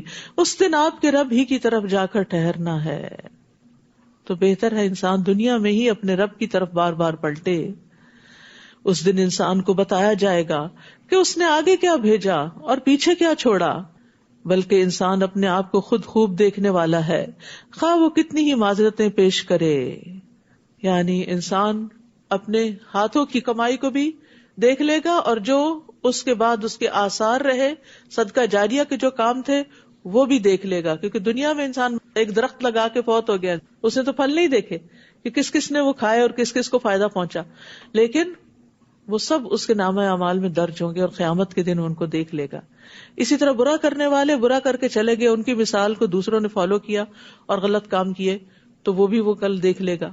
اسی طرح جو پرائرٹی تھی، پرائرٹی والے کام وہ بھی دیکھ لے گا، اور جن چیزوں کو اگنور کرتا رہا کل کر لیں گے بعد میں کر لیں گے وہ بھی وہاں دیکھ لے گا کہ کس چیز کو پس پش ڈال دیا. لا تحرک به لسانک لتعجل به، اے نبی صلی اللہ علیہ وسلم اس وحی کو جلدی جلدی یاد کرنے کے لیے اپنی زبان کو حرکت نہ دیجیے. مطلب یہ ہے کہ حصول علم میں صبر سے کام لیجیے، علم کو ٹھہر ٹھہر کر اور خوب تحقیق کرنے کے بعد حاصل کیا جائے. ان علینا جمعہ وقرآنہ، اس وحی کو آپ کے دل میں جمع کرنا اور زبان سے پڑھوانا ہمارے ذمہ ہے. پھر جب ہم پڑھوا چکے تو پھر اسی طرح پڑھا کریں، پھر اس کا مطلب سمجھا دینا بھی ہمارے ذمہ ہے. تو قرآن کو نبی صلی اللہ علیہ وسلم پر اس طرح نازل کیا گیا تھا کہ اس کا معنی بھی آپ کو سمجھا دیا گیا تھا. اسی لیے آپ دیکھیے کہ قرآن کی تفسیر قرآن سے کرنے کے بعد سب سے پہلے پھر نبی صلی اللہ علیہ وسلم کی احادیث سے کی جاتی ہے کہ وہاں اس آیت کا آپ نے خود کیا مطلب بتایا ہے. کلا بل تحبون العاجلہ، ہرگز نہیں، بلکہ اصل بات یہ ہے کہ تم جلد حاصل ہونے والی دنیا کو چاہتے ہو. یعنی بعض اوقات انسان قرآن جلدی جلدی کیوں پڑھتا ہے، نیکی یا دین کا کام نماز جلدی جلدی کیوں کرتا ہے؟ تو یہاں پر اسی چیز کی طرف اشارہ کیا گیا کہ تم جلد حاصل ہونے والی چیز دنیا کو چاہتے ہو. یعنی اس کا تعلق نبی صلی اللہ علیہ وسلم سے نہیں کہ وہ اس لیے جلدی پڑھ رہے تھے. آپ جو کچھ کرتے تھے اور آپ کو جس چیز سے روکے گے اس میں ہمارے لیے ایک سبق ہوتا ہے. آپ تو اس لیے جلدی پڑھتے تھے کہ کہیں بھول نہ جائیں اور پہنچانے میں کوئی کمی نہ رہ جائے. وَتَذَرُونَ الْآخِرَةَ، اور آخرت کو چھوڑ دیتے ہو. وجوہ یومئذ ناظرہ، اس دن کئی چہرے تر و تازہ ہوں گے. الی ربہا ناظرہ، اپنے رب کو دیکھ رہے ہوں گے. قیامت کے دن ایمان والوں کے لیے اللہ تعالیٰ کا دیدار ہوگا اور اللہ تعالیٰ ان سے بات کریں گے، ان کے سامنے ہنسیں گے جسے دیکھ کر وہ سجدے میں گر پڑیں گے. اللہ کو ہر مومن تنہا بھی دیکھ پائے گا اور اللہ کو دیکھنے میں کوئی چیز حائل نہ ہوگی. پھر جنت میں بھی اللہ تعالیٰ کا دیدار ہوگا. تو اللہ تعالیٰ کا دیدار پانے کے لیے انسان کو عمل کرنا چاہیے. وَوُجُوهٌ يَوْمَئِذٍ بَاسِرَةٌ تَظُنُّ أَن يُفْعَلَ بِهَا فَاقِرَةٌ، اور کئی چہرے اس دن پریشان ہوں گے اور سمجھتے ہوں گے کہ ان کے ساتھ کمر توڑ برتاؤ ہوگا. اب ان کی شامت آئی. کَلَّا إِذَا بَلَغَتِ التَّرَاقِي وَقِيلَ مَنْ رَاقٍ، ہرگز نہیں جب جان ہنسلی تک پہنچ جاتی ہے اور کہا جاتا ہے کہ ہے کوئی جو دم جھاڑ کرے. یاد رکھیے عام بیماریوں میں دم جھاڑ فائدہ دیتا ہے اور یہ جائز بھی ہے. نبی صلی اللہ علیہ وسلم کے بارے میں حضرت عائشہ کہتی ہیں کہ آپ مجھے نظر بد سے دم کرانے کا حکم دیتے تھے. تو اس سے بھی پتہ چلتا ہے کہ خود بھی دم کیا جا سکتا ہے اور کسی سے بھی کروایا جا سکتا ہے. اور جس کو دم کرنا آتا ہو اس کے لیے نبی صلی اللہ علیہ وسلم نے فرمایا تم میں سے جو شخص اپنے بھائی کو فائدہ پہنچا سکتا ہو تو اسے ایسا کرنا چاہیے، کیونکہ وہ بہت ڈیسپریٹ، مجبور، پریشان انسان ہوتا ہے، اس کی مدد کی جائے. نبی صلی اللہ علیہ وسلم خود کو خود بھی دم کیا کرتے تھے. رات کو اپنے ہاتھوں پر معوذات کو پڑھ کے اپنے جسم پر پھیر لیتے تھے. جب بیمار پڑے تو حضرت عائشہ کہتی ہیں کہ آپ اپنے اوپر دم کر لیتے تھے، یعنی بیماری میں بھی اور ویسے بھی روزانہ رات کو آپ پڑھتے تھے. وَظَنَّ أَنَّهُ الْفِرَاقُ، اور مرنے والے کو یقین ہو جاتا ہے کہ اس کی جدائی کا وقت آ گیا. وَالْتَفَّتِ السَّاقُ بِالسَّاقِ، اور ایک پنڈلی دوسرے سے جڑ جاتی ہے. إِلَىٰ رَبِّكَ يَوْمَئِذٍ الْمَسَاقُ، اس دن تیرے رب کی طرف تیری روانگی ہوتی ہے. وہ واپسی کا دن ہے، یعنی موت کی جان کنی کے بعد، جان نکالنے کے بعد پھر واپس. اس نے نہ تو تصدیق کی اور نہ نماز ادا کی، استغفر اللہ، بلکہ وحی کو الٹا جھٹلا دیا اور منہ موڑ لیا. پھر اکڑتا ہوا اپنے اہل خانہ کی طرف چل دیا. تجھ پر افسوس پر افسوس ہے، پھر افسوس پر افسوس ہے تجھ پر. کیا انسان نے یہ سمجھ رکھا ہے کہ اسے بغیر پوچھے ہی چھوڑ دیا جائے گا؟ اَيَحْسَبُ الْإِنسَانُ أَن يُتْرَكَ سُدًى، ایسے ہی بیکار چھوڑ دیا جائے گا؟ کیا وہ منی کی ایک بوند نہ تھی جو ٹپکائی گئی تھی؟ یعنی انسان اپنی اصل پہ تو غور کرے کہ وہ کہاں سے گرو ہوا ہے. پھر وہ لوتھڑا ہو گیا، پھر اللہ نے اسے ٹھیک انسان بنا دیا، پھر اس سے مرد اور عورت کی دو قسمیں بنائیں، کیا وہ اس بات پہ قادر نہیں کہ پھر سے مردوں کو زندہ کر دے؟ سورۃ الانسان۔ بسم اللہ الرحمن الرحیم هل أتى على الإنسان حين من الدهر لم يكن شيئا مذكورا إنا خلقنا الإنسان من نطفة أمشاج نبتليه فجعلناه سميعا بصيرا إنا هديناه السبيل إما شاكرا وإما كفورا۔ شروع کرتی ہوں اللہ کے نام سے جو بے انتہا مہربان نہایت رحم فرمانے والا ہے۔ کیا انسان پر لامتناہی زمانے سے ایک وقت ایسا بھی آیا ہے جب وہ کوئی قابل ذکر چیز نہ تھا؟ یعنی جب سے روح پیدا ہوئی انسان کی تو جسم تو اب آ کر ملے اور ہوش میں ہم اب آئے، تو ایک وقت تھا جب ہمارا کوئی نام نہیں تھا، ہمارا کوئی ذکر بھی نہیں تھا، ہمیں کوئی جانتا تک نہ تھا، حتیٰ کہ ہمارے والدین بھی نہیں تھے دنیا میں، تو پھر اللہ تعالیٰ ہی کے سسٹم کے تحت ہم وجود میں آئے۔ انا خلقنا الانسان من نطفۃ امشاج، ہم نے انسان کو مرد اور عورت کے مخلوط نطفے سے پیدا کیا، نبتلیہ، کہ ہم اس کو آزمائیں، ہم اس کا امتحان لیتے رہتے ہیں، فجعلناہ سمیعا بصیرا، پھر اسے سننے اور دیکھنے والا بنایا۔ یعنی انسان کو دوسری مخلوقات کی طرح نہیں پیدا کیا بلکہ کچھ فیکلٹیز کے ساتھ پیدا کیا گیا تاکہ جو امتحان انسان سے لیا جا رہا ہے اس کو پورا کرے۔ انا ہدیناہ السبیل اما شاکرا و اما کفورا، ہم نے یقیناً اسے راہ دکھا دی، اب خواہ وہ شکر گزار رہے یا ناشکرا بنے، یہ ہے انسان کی چوائس۔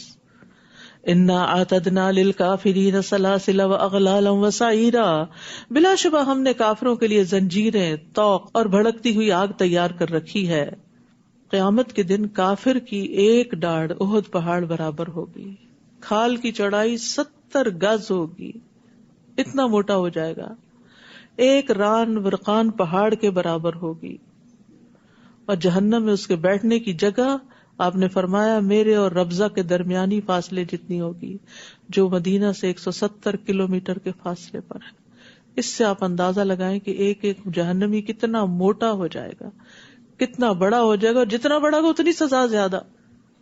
ان الابرار یشربون من کأس کان مزاجها کافورا، نیک لوگ شراب کے ایسے جام پیئیں گے جس میں کافور کی آمیزش ہوگی۔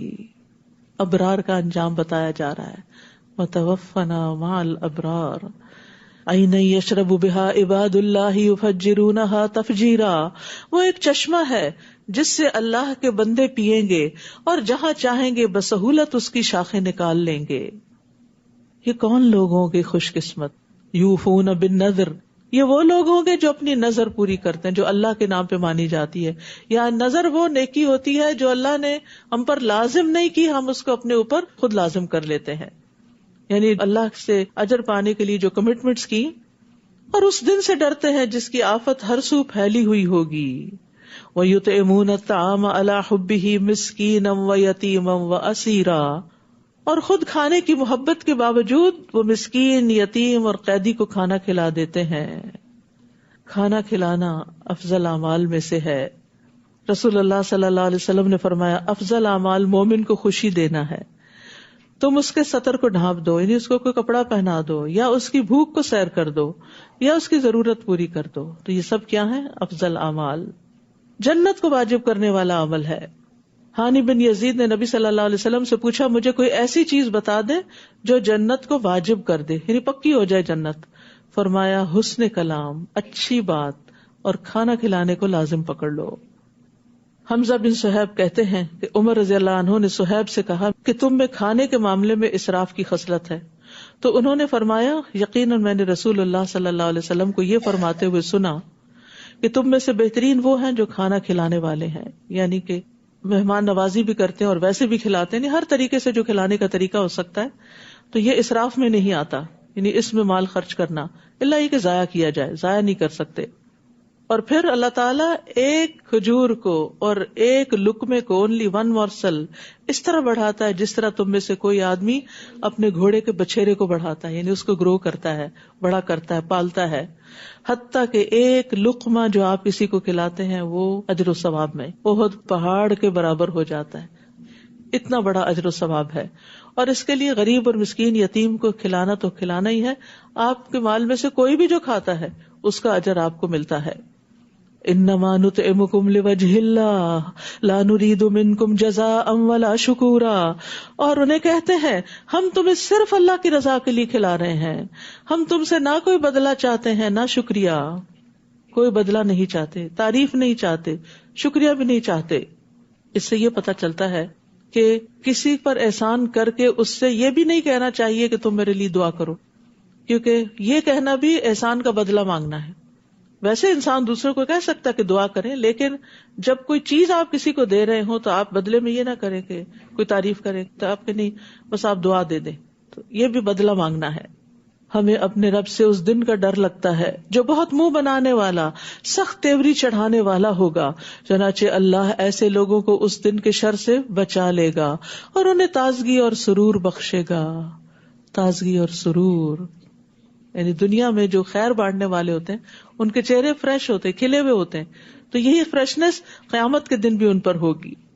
اور ان کے صبر کے بدلے انہیں جنت اور ریشمی لباس عطا کرے گا. وہ جنت میں تختوں پر تکیے لگائے بیٹھے ہوں گے، وہاں نہ دھوپ کی حدت دیکھیں گے نہ سردی کی شدت. آپ دیکھیں آج کل ذرا سا موسم ٹھنڈے کی طرف جاتا ہے تو ہم کہتے ہیں پھر سردی ہو گئی، ذرا سی دھوپ نکل آتی ہے تو کہتے ہیں اوہ گرمی ہو گئی. لیکن جنت میں ان دو کے بیچ میں ہی ویدر رہے گا پرماننٹلی، جس سے نہ کسی کو سردی لگے گی نہ گرمی لگے گی. یعنی اتنی مائنیوٹ چیزوں کا بھی خیال رکھا گیا کہ ٹیمپریچر جو ہے وہ کتنا ہونا چاہیے، کیونکہ ٹیمپریچر کی سیٹنگ اگر ٹھیک نہ ہو تو سارے آرام اور کمفرٹ بیکار ہو جاتے ہیں. جنت کے درختوں کے سائے ان پر جھکے ہوئے ہوں گے اور ان کے خوشے مکمل طور پر ان کے تابع فرما بنا دیے جائیں گے. بڑے بڑے درخت، لمبے سائے، جنت کے درختوں کے تنے سونے کے ہوں گے، موتی اور سونے کی جڑیں ہوں گی، اور ان پر چاندی کے برتن اور شیشے کے ساغر پھرائے جائیں گے. شیشے بھی ایسے جو چاندی سے مرکب ہوں گے، اور انہیں منتظمین جنت نے ایک خاص ترکیب سے بنایا ہوگا. وہاں انہیں شراب کے ایسے جام پلائے جائیں گے جن میں سونٹ کی آمیزش ہوگی. یہ جنت میں ایک چشمہ ہوگا جسے سلسبیل کہا جاتا ہے، اور ان کی خدمت کے لیے ایسے لڑکے دوڑتے پھر رہے ہوں گے جو ہمیشہ لڑکے ہی رہیں گے. جب تم انہیں دیکھو تو سمجھو کہ وہ بکھرے ہوئے موتی ہیں. اتنی زبردست سروس. عبداللہ بن عمر کہتے ہیں کم تر درجے کا جنتی وہ ہے جس کے لیے 1000 خادم بھاگ دوڑ کر رہے ہوں گے. 1000 سرو کرنے والے، ہر خادم ایسے کام پر مامور ہوگا جس پہ اس کا ساتھی نہ ہوگا، ہر ایک الگ الگ آپ کے لیے کام کر رہا ہوگا، تو کسی بھی چیز کا انتظار نہیں کرنا پڑے گا. اور جدھر بھی تم دیکھو تو نعمتیں ہی نعمتیں اور ایک بہت بڑی سلطنت دیکھو گے.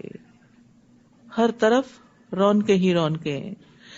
ان پر باریک ریشم اور گاڑھے ریشم کے لباس ہوں گے اور انہیں چاندی کے کنگن پہنائے جائیں گے، اور ان کا رب انہیں نہایت صاف ستھرے مشروب پلائے گا.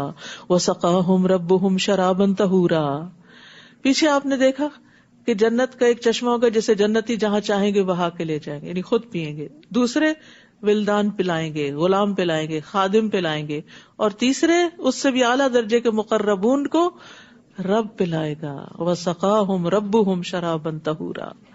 اور فرمائے گا یہ ہے تمہاری جزا، اور تمہاری کوشش کی قدر کی گئی.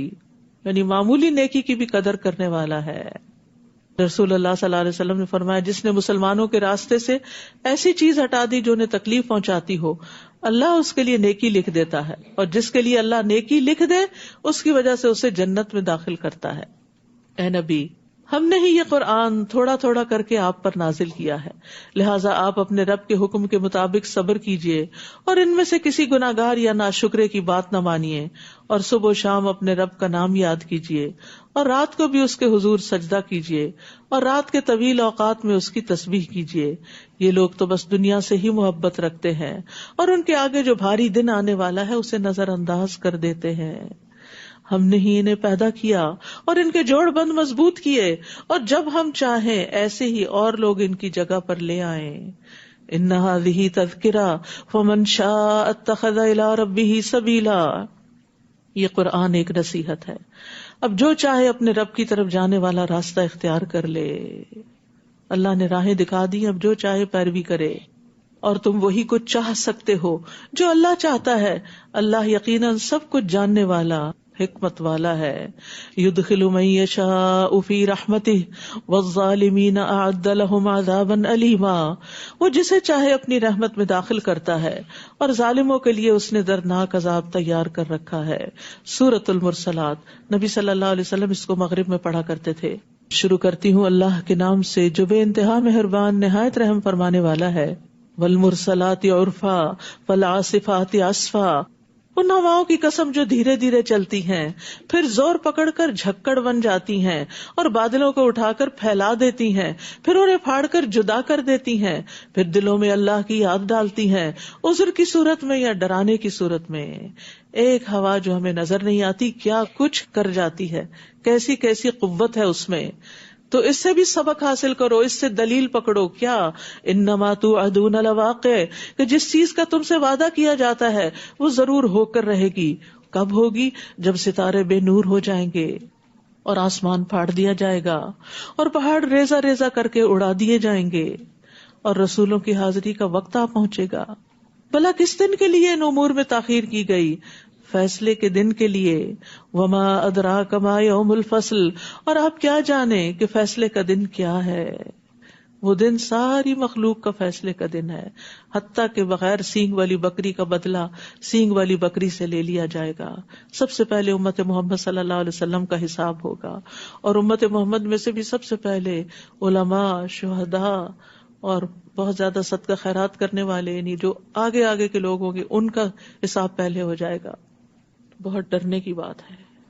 قتل کے مقدمے پیش ہوں گے، نمازوں کا حساب لیا جائے گا، جنہوں نے لوگوں کا حق مارا ہوگا، کسی کو گالی دی ہوگی، کسی پہ تہمت لگائی ہوگی، کسی کا مال کھایا ہوگا، کسی کا خون بہایا ہوگا، کسی کو مارا ہوگا، تو مظلوم کو سب کی نیکیوں میں سے بدلہ دے دیا جائے گا. اور اگر پھر بھی نیکیاں ختم ہو گئی تو مظلوم کے گناہ ظالم پہ ڈال دیے جائیں گے. وَيْلٌ يَوْمَئِذٍ لِّلْمُكَذِّبِينَ، اس دن جھٹلانے والوں کے لیے تباہی ہے. کیا ہم نے پہلے لوگوں کو ہلاک نہیں کر ڈالا؟ پھر انہی کے پیچھے بعد والوں کو چلتا کریں گے. ہم مجرموں سے ایسا ہی برتاؤ کیا کرتے ہیں. وَيْلٌ يَوْمَئِذٍ لِّلْمُكَذِّبِينَ، اس دن جھٹلانے والوں کے لیے تباہی ہے. کیا ہم نے تمہیں حقیر پانی سے پیدا نہیں کیا، پھر اسے ایک محفوظ جگہ میں ٹھہرائے رکھا ایک معین وقت تک، پھر ہم نے اندازہ مقرر کیا، تو ہم کیا ہی اچھا اندازہ کرنے والے ہیں. اس روز جھٹلانے والوں کے لیے تباہی ہے. کیا ہم نے زمین کو سمیٹ کر رکھنے والی نہیں بنا دیا، زندوں کو بھی اور مردوں کو بھی، اور ہم نے اس میں بلند و بالا پہاڑ جما دیے اور تمہیں میٹھا پانی پلایا. اس دن جھٹلانے والوں کے لیے تباہی ہے. چلو اسی دوزخ کی طرف جسے تم جھٹلایا کرتے تھے، چلو اس سائے کی طرف جو 3 شاخوں والا ہے، جو نہ ٹھنڈی چھاؤں ہوگی نہ تپش سے بچائے گی، اور وہ اتنے بڑے بڑے شرارے پھینکے گی. جہنم جیسے محل، یعنی ایک ایک شرارہ جو ہوتا ہے، ایک ایک چنگاری جو ہوتی ہے اتنی بڑی ہوگی جہنم کی، جیسے ایک بہت بڑی ہیوج عمارت جو اچھلتی ہوئی یوں محسوس ہوں گی گویا وہ زرد اونٹ ہیں. اس دن جھٹلانے والوں کے لیے تباہی ہے. ھذا یوم لا ینطقون، یہ ایسا دن ہوگا جس میں وہ کچھ بول نہ سکیں گے اور نہ انہیں اجازت دی جائے گی کہ وہ کوئی عذر پیش کریں. اس دن جھٹلانے والوں کے لیے تباہی ہے. یہی فیصلے کا دن ہے. ہم نے تمہیں بھی اور پہلوں کو بھی جمع کر دیا ہے. پھر اگر تمہارے پاس کوئی چال ہے تو میرے خلاف چل دیکھو. اس دن جھٹلانے والوں کے لیے تباہی ہے. ان المتقین فی ظلال وعیون وفواکہ مما یشتہون، متقی لوگ اس دن سایوں اور چشموں میں ہوں گے، اور جو پھل وہ چاہیں گے انہیں ملیں گے. ہر ایک کی اپنی اپنی چوائس ہوتی ہے، تو جیسا وہ چاہیں گے ویسا ہی مل جائے گا. دنیا میں بعض اوقات آپ کا کسی خاص پھل کے کھانے کو بہت دل چاہ رہا ہوتا ہے لیکن اس کا سیزن ہی نہیں ہوتا. وہاں ایسا کوئی مسئلہ نہیں، کوئی رکاوٹ نہیں. کلوا واشربوا ہنیئا بما کنتم تعملون، مزے سے کھاؤ پیو اپنے ان اعمال کے بدلے جو تم کرتے رہے. بلا شبہ ہم نیکوکاروں کو اسی طرح بدلہ دیتے ہیں. اس دن جھٹلانے والوں کے لیے تباہی ہے. چند دن کھا لو اور مزے اڑا لو، بلا شبہ تم مجرم ہو. استغفر اللہ. یعنی دنیا میں عیش و عشرت کرنے والوں کو یہ تنبیہ کی جا رہی ہے کہ آخرت کو بھول کے اگر دنیا ہی کے مزوں میں لگے ہوئے تو یہ صرف چند دن کے ہیں.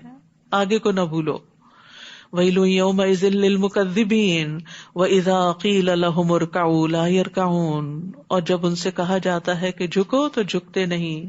وَيْلٌ يَوْمَئِذٍ لِّلْمُكَذِّبِينَ فَبِأَيِّ حَدِيثٍ بَعْدَهُ يُؤْمِنُونَ. اس دن جھٹلانے والوں کے لیے تباہی ہے، پھر اس کلام یعنی قرآن کے بعد اور کون سا کلام ہو سکتا ہے جس پر یہ ایمان لائیں گے. وآخر دعوانا ان الحمد للہ رب العالمین. یہ کہتے ہیں کہ کھانا کھلانے پہ ابھارا گیا ہے، الہدا کا افطار فنڈ ہے، اس میں ڈالیے. یہاں ماشاءاللہ سیٹرڈے کو 600-700 لوگ افطاری کرتے ہیں. آپ کا اگر $1 بھی ڈلا ہوا تو وہ سب پہ تقسیم ہو جائے گا. اجتماعی طور پر خرچ کرنے کا یہی فائدہ ہوتا ہے، ورنہ تو آپ $1 ایک بندے کو دیتے ہیں نا، ایک آپ نے سب کی نیت سے دے دیا، چاہے اتنا اتنا وہ سارا ثواب آپ کو انشاءاللہ ملے گا. اسی طرح اعتکاف کے دنوں کے لیے سحور اور افطار میں جو اسی مسجد میں ہوگا، جو کرنے کے لیے آئیں گے ان کے لیے بھی ابھی فوڈ فنڈ میں کمی ہے، تو جو لوگ بھی ڈالنا چاہیں تو موسٹ ویلکم.